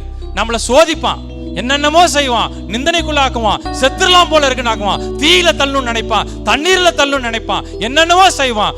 ஆனா அவனுக்கு நம்மளுடைய உயிரை எடுக்கிற அனுமதியை ஆண்டவர் அவனுக்கு கொடுக்கவில்லை. தைரியமா ஜபிக்கலாம். என் உயிரை உன்னால எடுக்க முடியாது, என் உயிரை உன்னால எடுக்க முடியாது. நீங்க நிலத்தை பார்த்து பேசலாம், மண்ணை பார்த்து பேசலாம். ஏன் மண்ணே நீங்க பேசலாம், என் மண்ணே நீ என்ன புழு இதெல்லாம் அரிச்சிருவேன்னு பாக்குறியா? என் உடம்பெல்லாம் நீ அரிச்சிருவேன். நான் இறந்த பிறகு என் உடம்பெல்லாம் நீ டிஸ்ட்ராய் பண்ணிடுவ. நீ ஒரு சின்ன சின்ன புழுதான் நீ. ஆனா என் உடம்ப நீ அரிச்சு மண்ணோட மண்ணை ஆக்கிடுவேன்னு நினைக்கிறியா? உன்னால செய்ய முடியாத ஒண்ணு இருக்குது. என்ன தெரியுமா? உன் மண்ணுனால யாராலையும் செய்ய முடியாத ஒண்ணு என்ன தெரியுமா? நம்மளுடைய ஆத்மாவை யாராலையும் ஒண்ணும் பண்ண முடியாது.